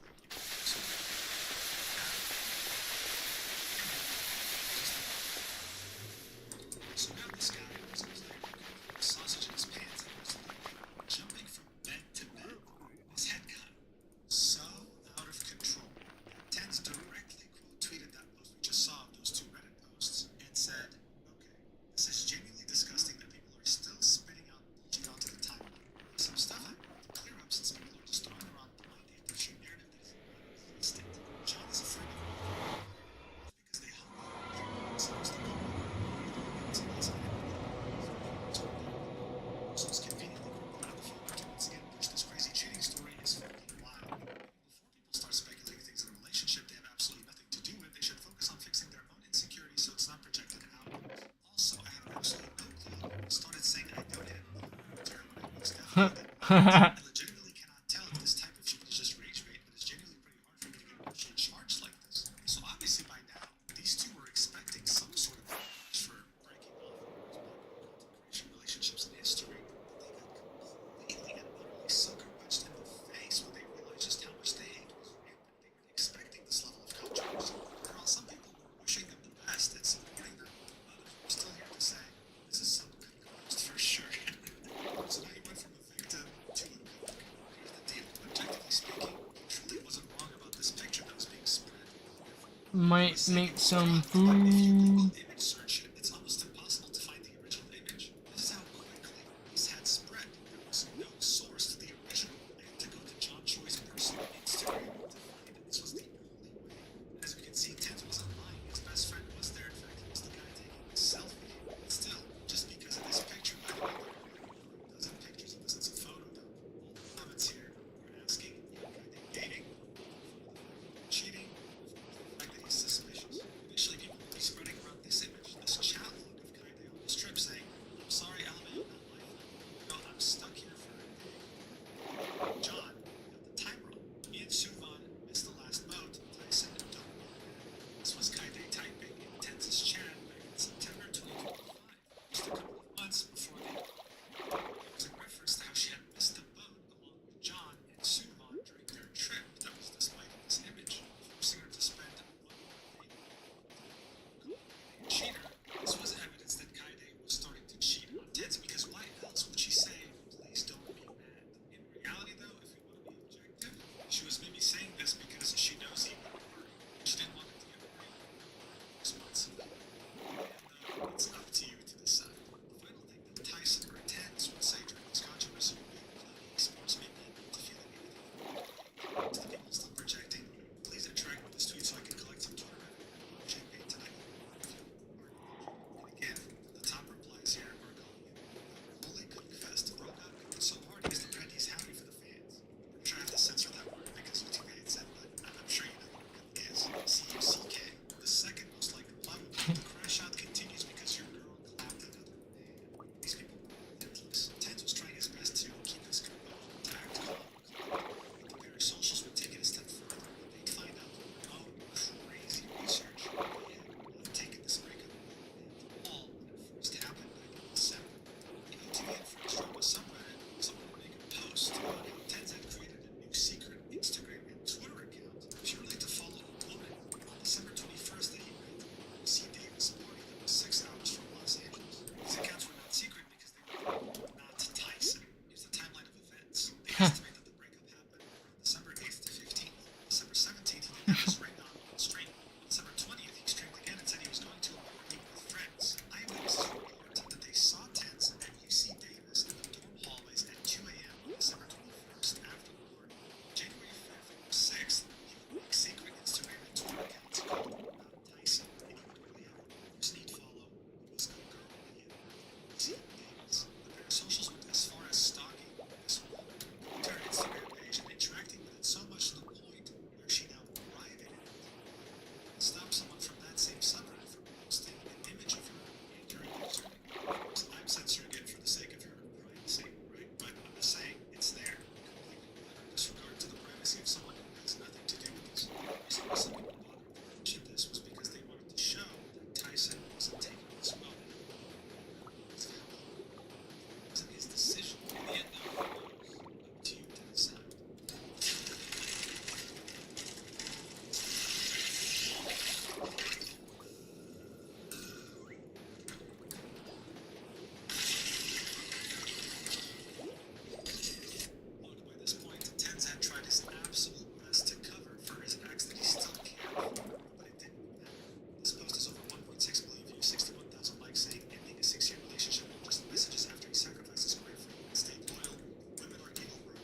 Yeah, they are, bro. Tweeting, a clip that had nothing to do with this. It was literally the clip I told you about before. Where Kanye was asking Tense, hey, can you play that game I like? And he was saying yes. There's no indication. There's nothing that told us that they broke up. Text, nothing. At this point, I have to believe that this post was made purely to farm views and get impressions so that they can get paid. I don't have another explanation over this. This had gotten so out of control that Daf had to quote tweet Tense tweet saying, please don't use me to fuel this false narrative. Me and Kanye's falling out had nothing to do with John. It was over an issue we didn't see eye to eye last year. They've been good friends with each other and I have no issues with that. But then, like this heavy mischaracterization of others to our some nonsensical story. Yes, I believe lies, but they're not deserving of the onslaught of slanderous dogpile. John is not home right now. Which is, it's all. So even 39 Daft, someone who had followed Kylie and stopped being her friend around the end of 2025, was coming out to defend them. She couldn't even stand seeing this. But of course, again, it didn't matter what anyone said. Top like replies here are, it's okay. John Choi cracked both of you and it's okay. Thanks for reminding us that you fell out with Kylie also because of John. Damn, they paid you off too. Now this has to be regimented. Like even objectively, this has to be regimented. So even 39 Daft coming in for defense wasn't doing much. So as you can imagine, when John Choi himself was forced to make a statement, this also didn't change much either. He'd come out to say, no, I'm not dating Kaide and I've never hung out with her outside of her setting. Stop growing phones to make a living. Tyson is a friend and has stated himself that these rumors are false, so please stop sending death threats on his behalf. I guess what the most likely reply said, crazy what Kaide is forcing all her men to post. John Choi would reply to his post, quote tweeting what Ted said, as well as link an image saying 21% of adults in the US are illiterate in 2024. 54% of adults have a literacy below 6th grade level. 20% are below 5th grade level. Low levels of literacy cost the US up to $2.2 trillion per year. The reply right under that says, sure buddy, laughing emoji, showing John Choi wearing the same beanie that Kaide's wearing, using it as proof that they're in a relationship. I do have to say though, that the top reply to this post ratioed it over 6 times and said, I'm wearing the same shoes your mother wears, that must mean I'm filthy. In any case, that reached the point where everyone, whether they wanted to be involved or not with this breakup, had to make some sort of a statement. At this point, it was February 10th. Barely 48 hours had passed since the initial breakup post from Kaide. And I things had can't, dude. evolved to a level that I had can't. not been seen before, especially for an amicable breakup. But again, as you might have surmised by now, that didn't matter. Where you make tense You're way too tweets, funny, bro. John Choi's everything. It didn't matter. We're still peddling the idea that she broke up with him over text that wasn't mutual. There's no such thing as mutual breakups. It's a fantasy. The vast majority is pushed by. Soon you'd start to see posts like this saying, maybe the cancer will come back. That would be funny. And now look, as disturbing as that post is, I mean seriously, wishing for cancer to come back over something like this is wild. This again underscores the need for me to emphasize that Kaide had not in any way defeated the cancer battle. This was another piece of misinformation that was being peddled. It's the truth. This chick literally still had cancer, but people were acting like she defeated it. And there was no shortage of vile comments like this, whether it was directed at Kaide or Tense, calling him a crook and a million other things.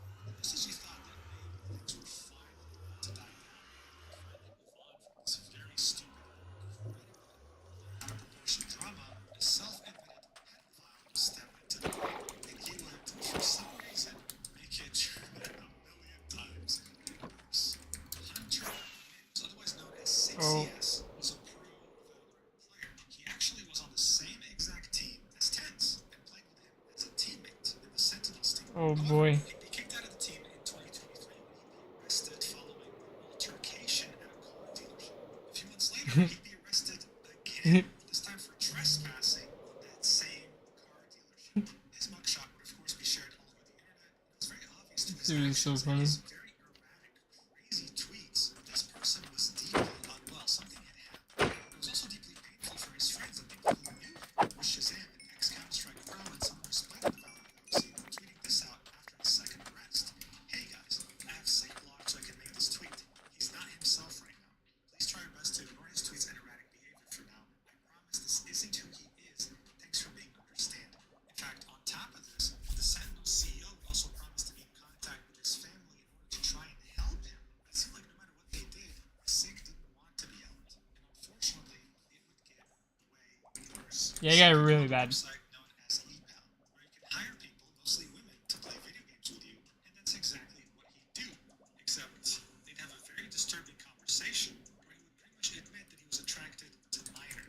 What the fuck? Somebody to start recording and share it online so that people can be aware that this man is a freak.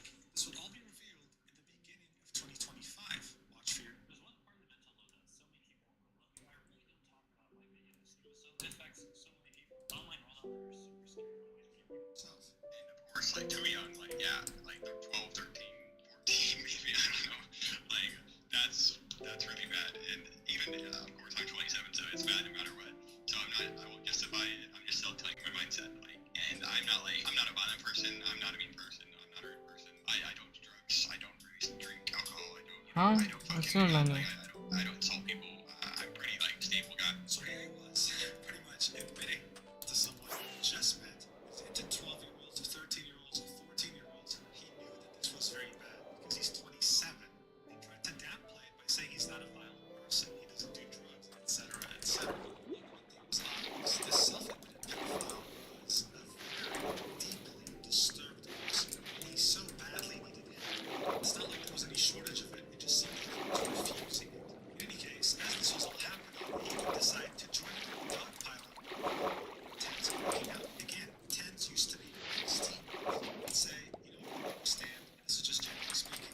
How can people say the people involved in the situation were forced to make a statement when they're engagement baiting about their own drama to begin with? You can't pick the kind of attention you get. So here you're linking a now apparently deleted tweet of John Choi where he was using that same picture with the frog beanie, as well as adding red eyes to himself, as well as the picture where Kaide was Dude, my chair, dude, my desk feels like it's so low now.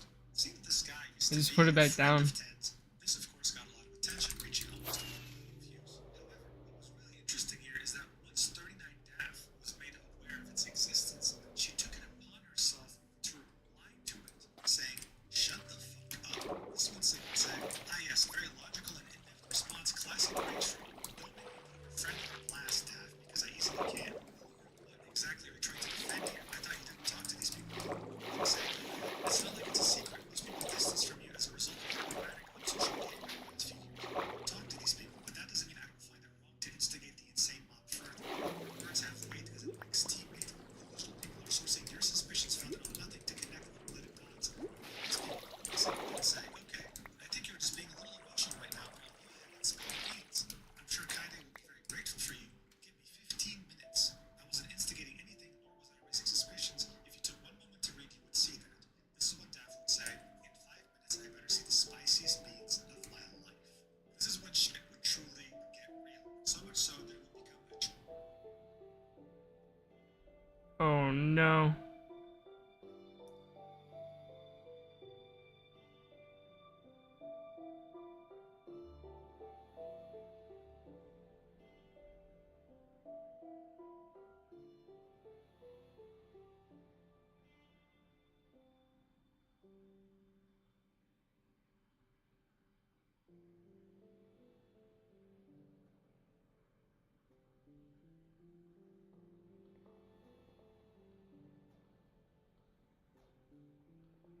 Alright, I think I'm ready for food though. The title, Second 39 Daff trades serious accusations in Kaide Ted's breakup drama.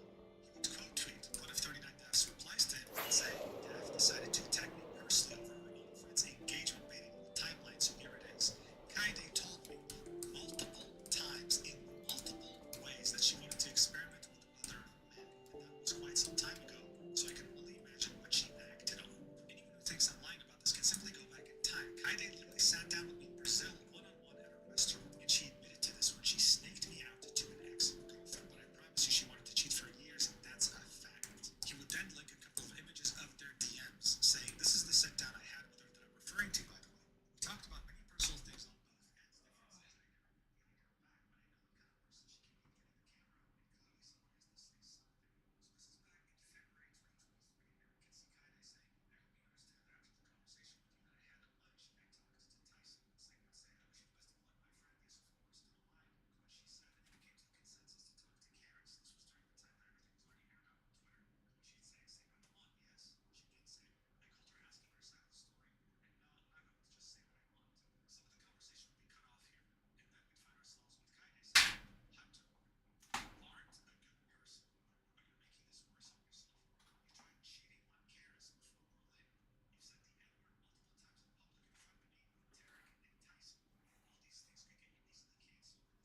Monogamous. monogamous.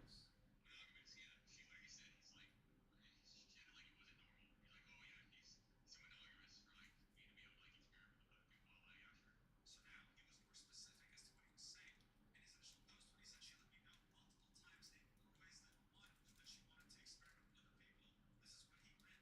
This clip has 15,000 views, and many of the comments are actually siding with him. The logic here is simple. Why would this guy lie when he has literally nothing to lose?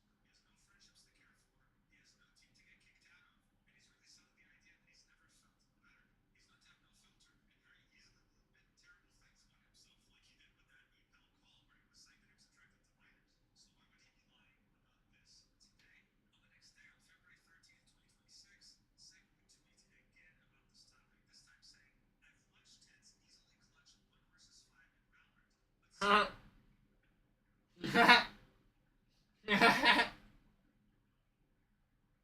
how he could clutch a 6-year-long relationship. To be fair though, it's hard to win when the other team is cheating. This post would get over 4 million views.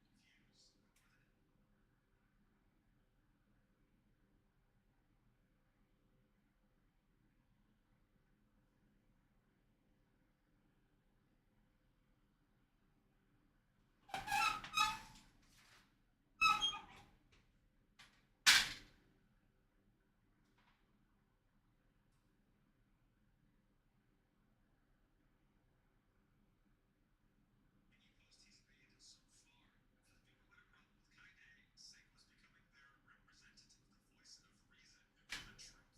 At the same time though, one couldn't really deny that his behavior was becoming obsessive, creepy even, with how he was acting towards Kaide. And there was a reason for that. He never hid the fact that he was somewhat obsessed with her. Back during May 2023, after being arrested for the second time, he'd go through her Instagram profile, liking every single post on stream in order to try and catch her attention. Wait, what? Much for Wait, himself. wait, wait, wait, what?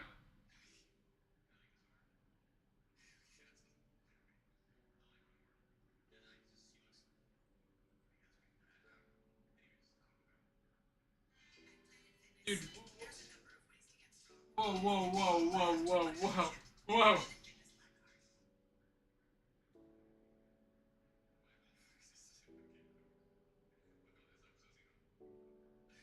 Bro just exposed himself.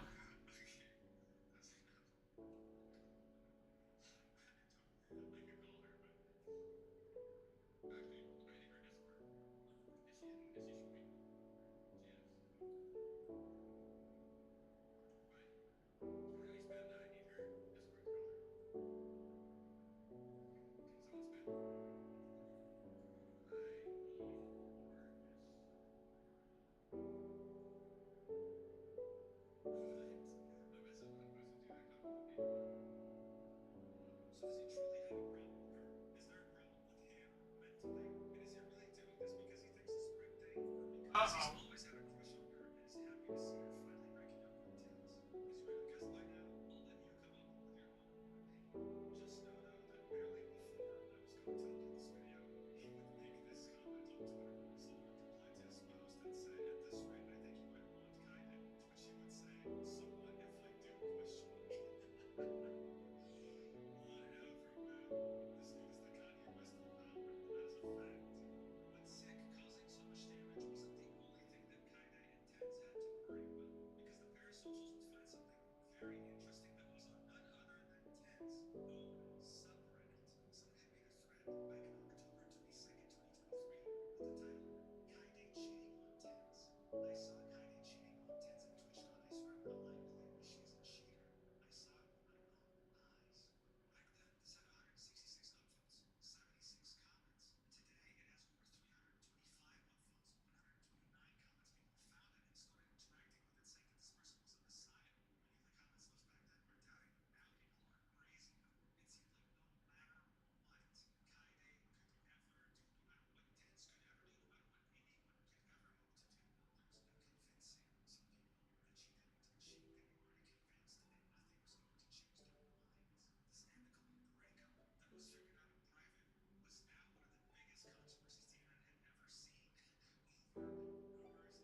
Alright, I think it's time to smoke again.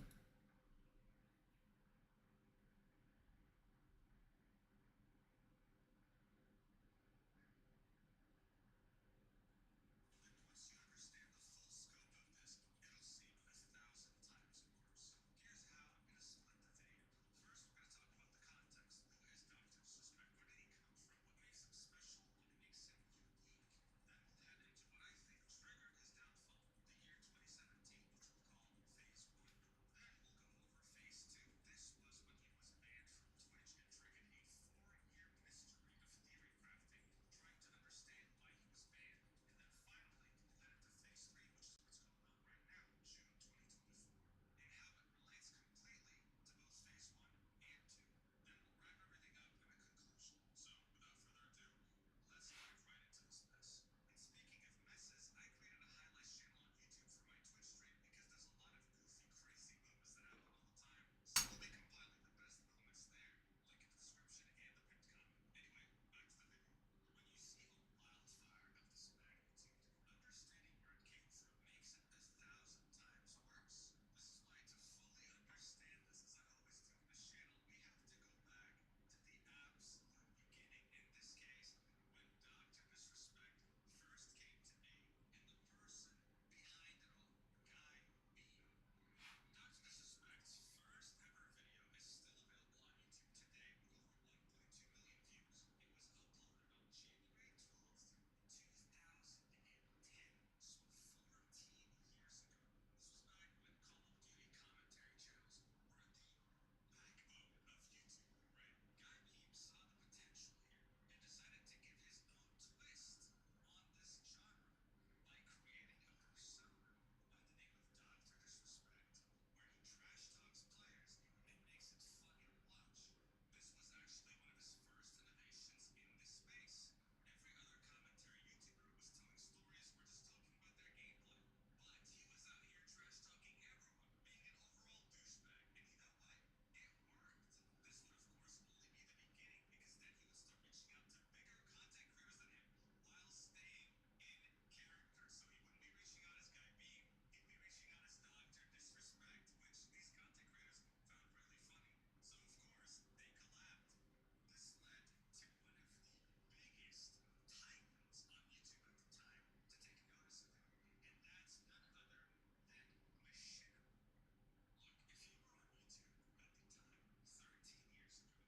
13 years ago, Yeah, you you know know Machinima. exactly who these names are. Yes, you do.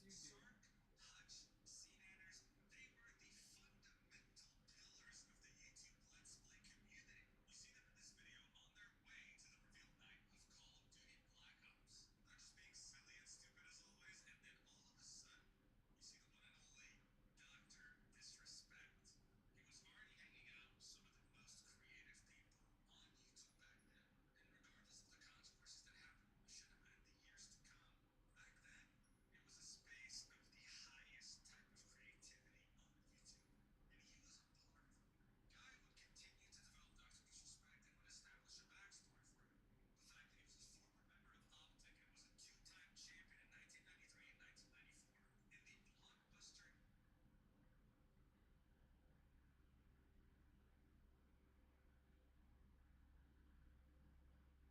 gaming championship of NBA Jam in the online gaming community. He'd always referred to himself as the 2-time, as the back-to-back champion, and his aesthetic was deeply rooted in the whole cyberpunk idea of the future that was exhibited in many movies and Hollywood. I don't think that's actually true. Look, things were going great for Dr. Disrespect. He was gaining a lot of followers, a lot of renown within the content creator community, but there was one thing Guy Beam couldn't live with. I'm probably gonna put my headphones in. I haven't had them in all day. Kind of want to get injected with this audio. But I'll be back in a few. Should be freaking a whole bunch of things down here. Should be completely filled when I go over.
big deal.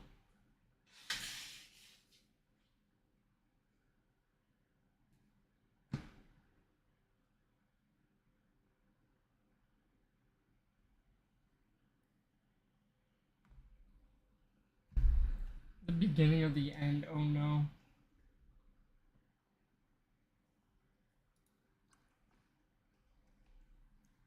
Here we go. We're back. Wet sponge.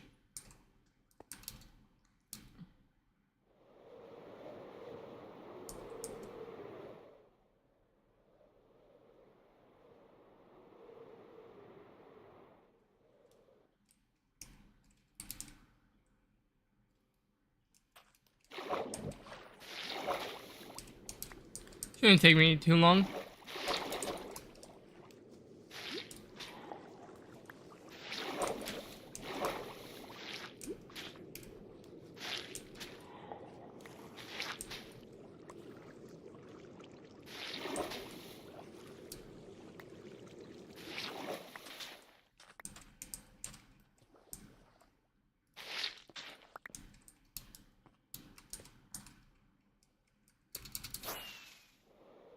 Holy.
Oh my god.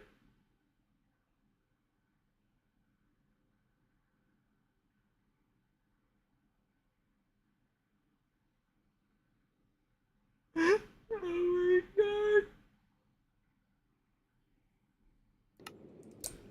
Oh my god.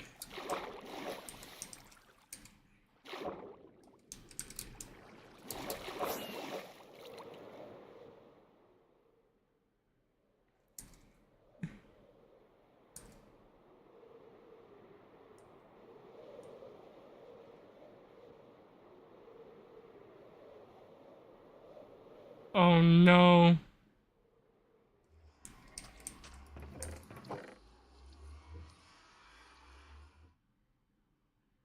What do I need?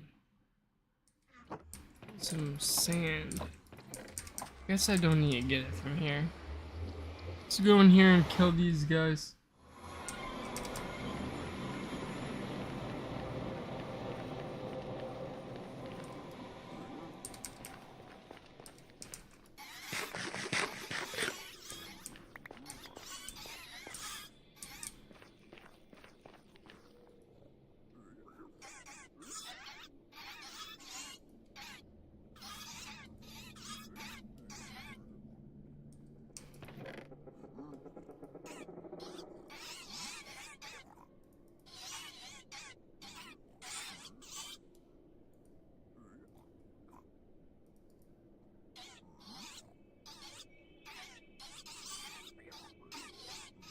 No way. Oh yeah.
Oh boy.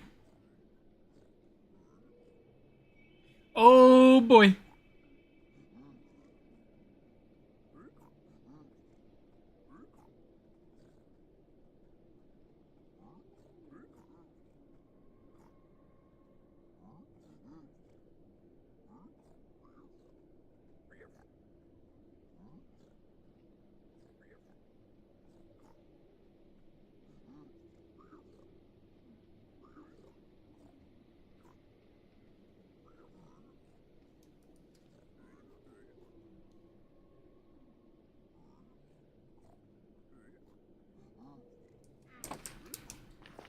It's pretty, yeah, it's pretty obvious.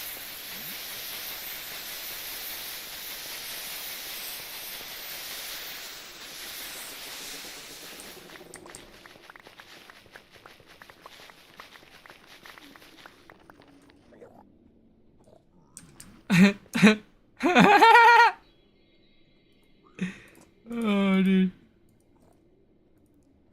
That's a good amount.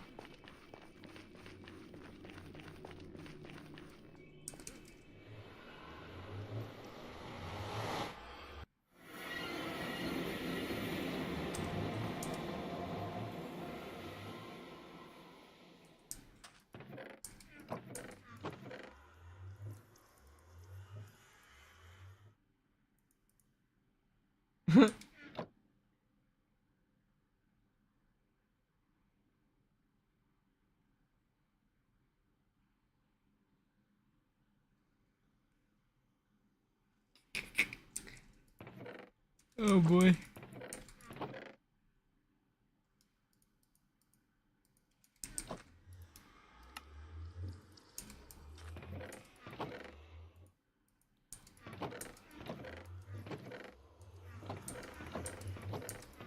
No more, no.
Damn, dude.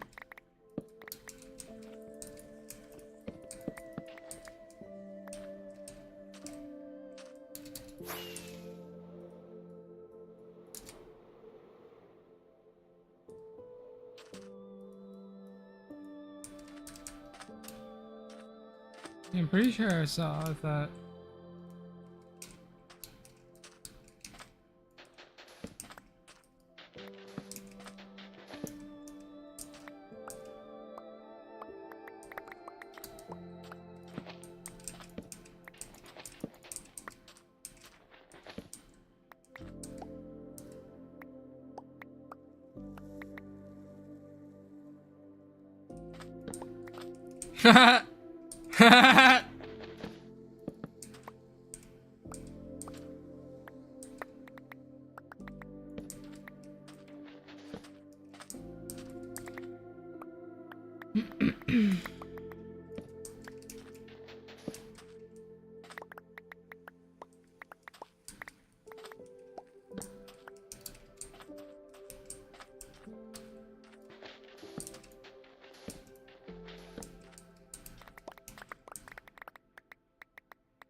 Dude.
Dude, I love Twitch, bro. I love people.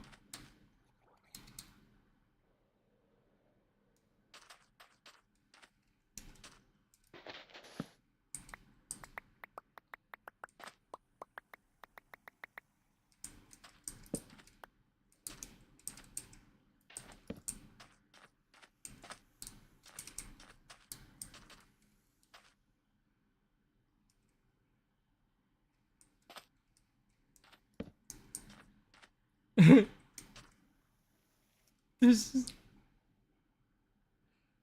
Disrespect my wife.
uh.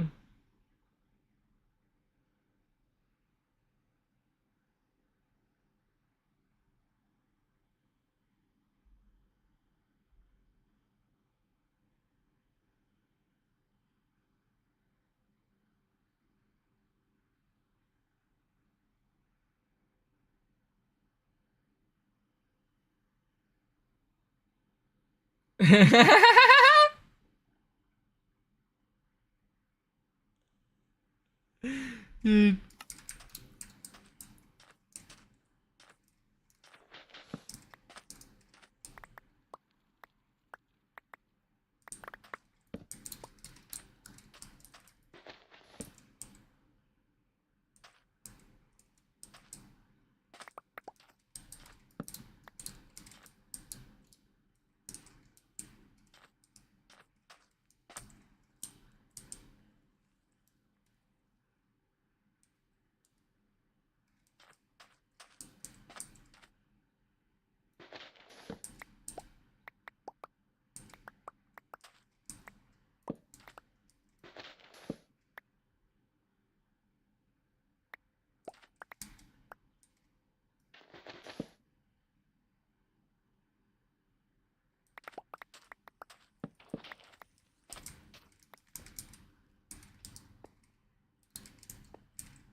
Oh, dude.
Oh boy.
Wow.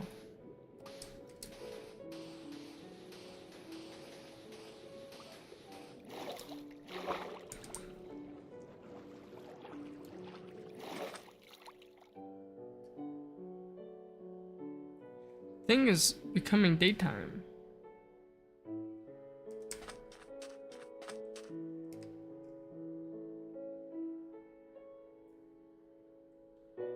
So cozy.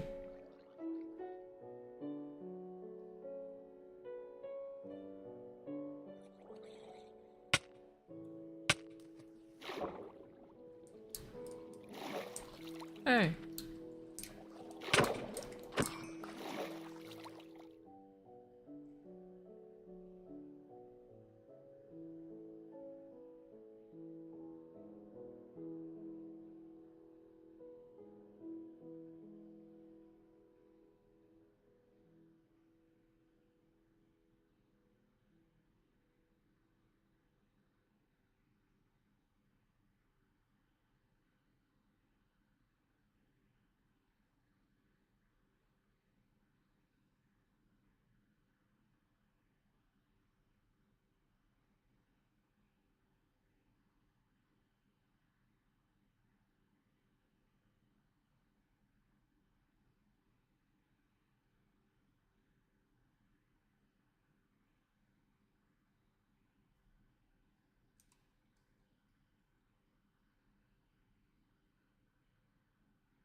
Holy fuck.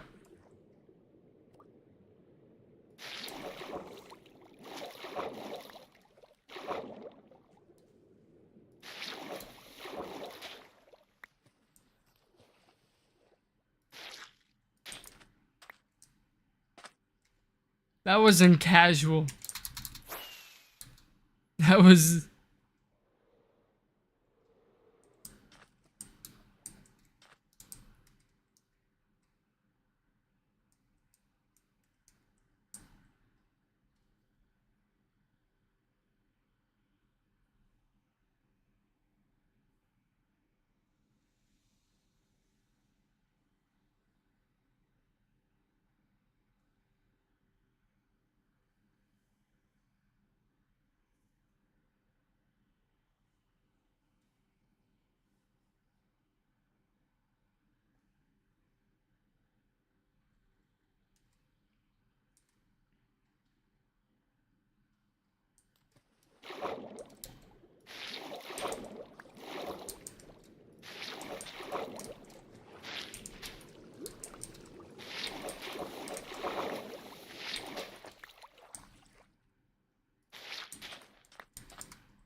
Holy fuck.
Doctor did look.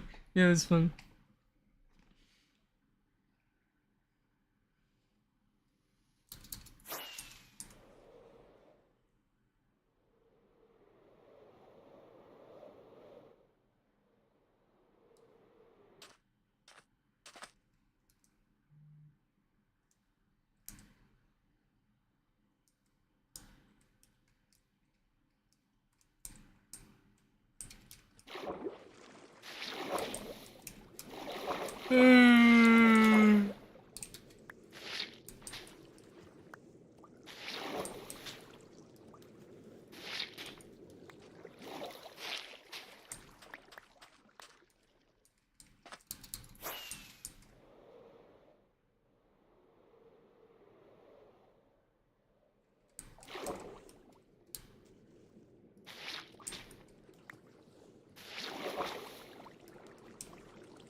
Holy fuck.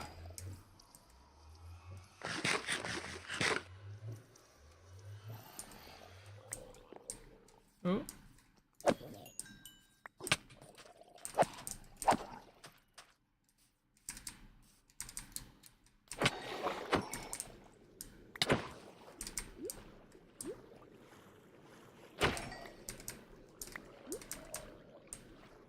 Dude, holy fuck.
Problem in this statement.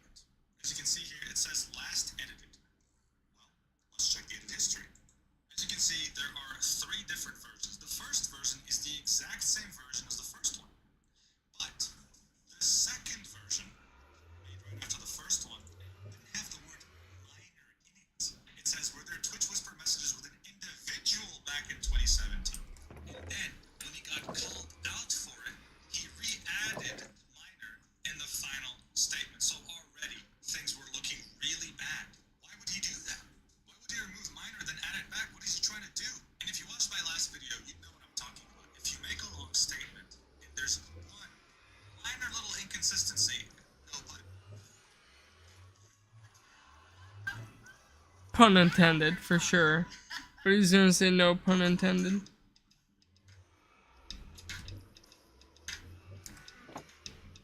It destroys the entire statement. People were focusing on the fact that he actually edited this. Why? What is he trying to hide? All of this seemed like some old guy rambling. What people were really concerned about was just one sentence and one sentence alone. This one, were there Twitch Whisper messages with an individual minor back in 2017? The answer is yes. That's it. And at this point, this was him indirectly signaling to any journalist, content creator, individual on the internet to think, okay, I can call you a pedophile now. If someone argues about evidence, I just show them this tweet. You admitted to it. It's over. Immediately after the statement, one of Dr. Disrespect's biggest and most loyal sponsors, Turtle Beach, immediately dropped him. Any other sponsor he was with is done. And hell, even the creative artist agency who had signed him seems to be done with him because even when you search their talents, Dr. Disrespect does not appear anymore. Everyone is dropping him left and right. Hell, the biggest streamers on Twitch and YouTube are coming out with their own statements saying, listen man, yes, I play games with him, he's been good with me, but even I have to say, this is unacceptable. Ninja talked about it. Tim the Tatman, who literally moved to YouTube, took a deal with YouTube just so that he could play games with Dr. Disrespect, came out and said, this is bad. I can't support this. This is too much. And that was a huge blow to Dr. Disrespect's reputation. This was one of his closest friends. This was one of his biggest supporters. Nick Merckx was the one who probably waited the longest to say something and then said something after the statement. Someone asked him in the chat, are you guys still friends?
Yeah, Twitch and was a the lot. if that's the lot. case, how come Cody was able to talk about it? Well, he had quit Twitch in 2020 and it's been 4 years. Many people theorized that the NDA was meant to last 4 years. And as soon as it expired, he made this tweet. This wasn't over though, because on that same day, that other Twitch employee came out. Lena Love, who is a trans sex worker, replied to a tweet from Duxerto, them saying that Dr. Disrespect had messaged a minor, saying, during that time in 2017 when he was cheating on his wife with not only me, a trans sex worker, but also another woman, and texting a minor, he was also exploiting me by making me give him cam shows with the promise of partnership, Twitch partnership, right?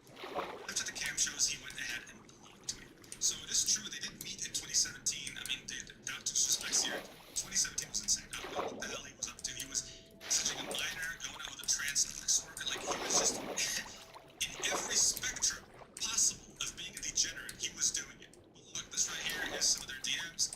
Her talking about what she might wear in her next cam show with Dr. Disrespect. And he's over here saying, nice. Feel like releasing one right now. Yummy. Should I let it go or hold on? After he stopped replying on Twitter, they started talking on Skype instead. Lena said, I will try to vid chat you soon. I'm heading to the gym. Gotta get fit, but don't be a stranger. Message me sometime. You gotta get some photos. And then he says, I'm gripping now. So if you're online and you see someone say, I'm gripping now, referring to this has become a meme as well. The assassination of one of the most iconic characters in entertainment is yet again happening right before our eyes. The image of someone like Dr. Disrespect sitting in his chair with his dick out saying, should I let it go or hold on?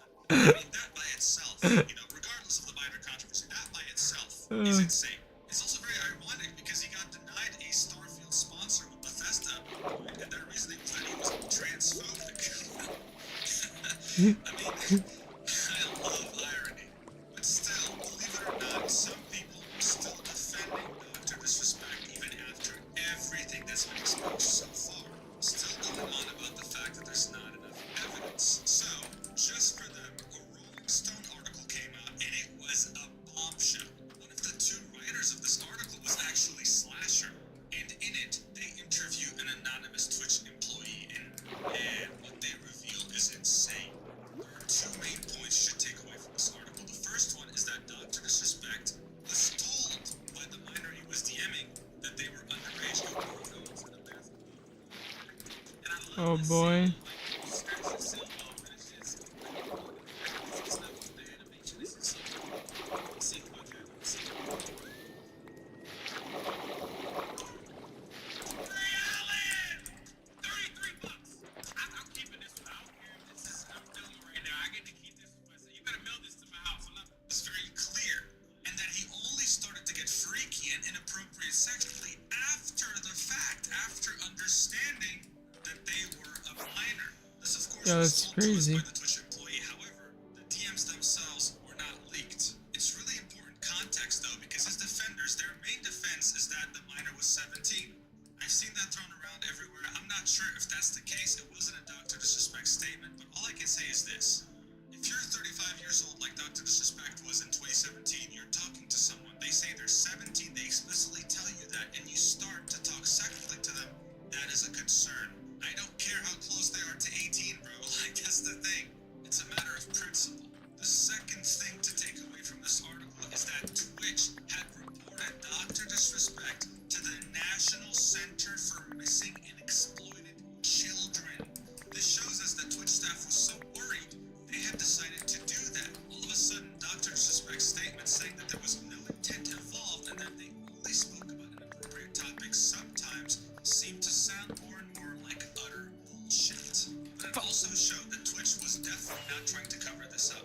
This keeps getting worse day by day, and his defenders keep looking more stupid as time goes on. It was very clear that he tried to downplay this in his statement, and that these DMs were not little harmless banter like he was making it out to be. It was serious. The Rolling Stone article also told us about something else involving YouTube. Remember how frustrated Doc was over the fact that YouTube almost was like distancing themselves from him? Well, it turned out that they did that because of these rumors surrounding his band. They didn't have any Holy concrete shit. evidence, but did hear from a few people that it was regarding something very serious. And Oh, while to some bro. people this And that's YouTube. That's Google. Like, Just recently suspend all memberships on Dr. Disrespect's YouTube channel and also demonetized him completely. He cannot make money from YouTube anymore. And if that wasn't enough, almost every content creator with any form of relevancy has called his behavior out. On the same day his statement came out, Pokimane tweeted, "Yuck," and everyone knew what she was referring to. Tarek said, "Damn son, who the fuck even uses Twitch Whisper as LMAO?" Valkyrie, who was on YouTube at the time with Dr. Disrespect and was one of the only people who could match his influence on that platform, said, "Dr. Disgusting." Jacksepticeye said, "Fucking disgusting," quote tweeting Dr. Disrespect's statement. KSI, who was a huge Dr. Disrespect fan and had donated $1,000 to him on stream at some point, said, "This makes me so sad, man. One of my favorite inspirations talking to a minor inappropriately. You have a wife and kids. Do better." And of course, we have Voice Critical, aka Charlie, saying, "Holy shit, that's actually shocking. Confirming messaging a minor inappropriately, but saying there wasn't any real intent is almost verbatim used to say to Chris Hansen." If you don't know who that is, Chris Hansen is someone who used to run a show called To Catch a Predator. This means that no one wants to associate with him anymore, and that if you didn't even know who he was, or were even aware of the controversy, now you do. This has spread to almost every community online. And things like this happen on the internet. Of course, you also have a lot of memes. There were a lot here too. "Hi Doc, I made you a new logo. I hope you like it." This is someone who had taken a picture with Dr. Disrespect, right? The initial post was, "Doc told me not to post this because he's smiling, but oh well." And then he quote tweeted that same tweet and said, "He was smiling because I was a minor." Moist Esports, which is the esports org co-owned by Moist Critical, screen capped an old video of Dr. Disrespect playing Apex Legends, saying, "You're telling me, buddy," because the title was, "Dr. Disrespect's climb to Predator is a sight to behold." And speaking of Predator, this is a modified Alien vs. Predator poster, and as you guessed, the Predator is Dr. Disrespect. Listen, kid, I don't have much time. Dr. Disrespect was banned because the memes were the only thing that wasn't disappointing in this entire situation. That is a fact. But even with everything that had happened so far, things didn't really feel like they were truly over. We still have some very big questions here. Who are these other people, these pedophiles running free every day that use the Twitch Whisper function to take advantage of minors? Why did Twitch decide to take action only against Dr. Disrespect, who was one of their biggest streamers at the time? Was it because he wanted to, according to them, meet up with a minor at TwitchCon? Was him mentioning TwitchCon the reason why they got so scared and panicked? And the victim, by the way, let's not forget about the victim. Who were they, and are they ever going to come out and tell us the whole story? I think that's important to remember too. All I do know is that it's looking very, and I mean very bad for Dr. Disrespect. What happens now? Is Dr. Disrespect Wait, over as we know it? do you honestly need this story? Streaming again after he's back from vacation, and that stream will have a lot of viewers. But I think then his viewers will start to slowly fade away, never able to reach the heights he used to be at. And that's if YouTube doesn't decide to suspend him, in which case his options will be very limited. Kick.com had tried to acquire his just oh man, where is he? Just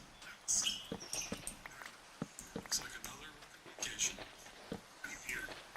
In a car? Holy cool. Really with the top. 444 4444.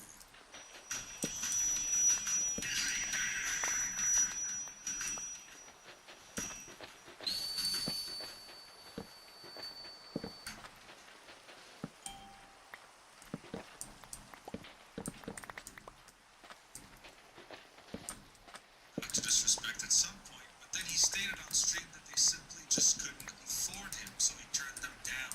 He wanted $15 million. Hicks head of strategic partnerships was asked if they were going to preemptively ban Dr. Disrespect from Kick because of all these recent developments. They said it's too soon, so hey, it's always a possibility. The kinds of people on that website are already kind of crazy, and there have already been a few cases of people there that have done weird things with minors. There's also always the possibility of Rumble, but I don't think Dr. Disrespect, with his pride and ego, would let himself stream on a website like that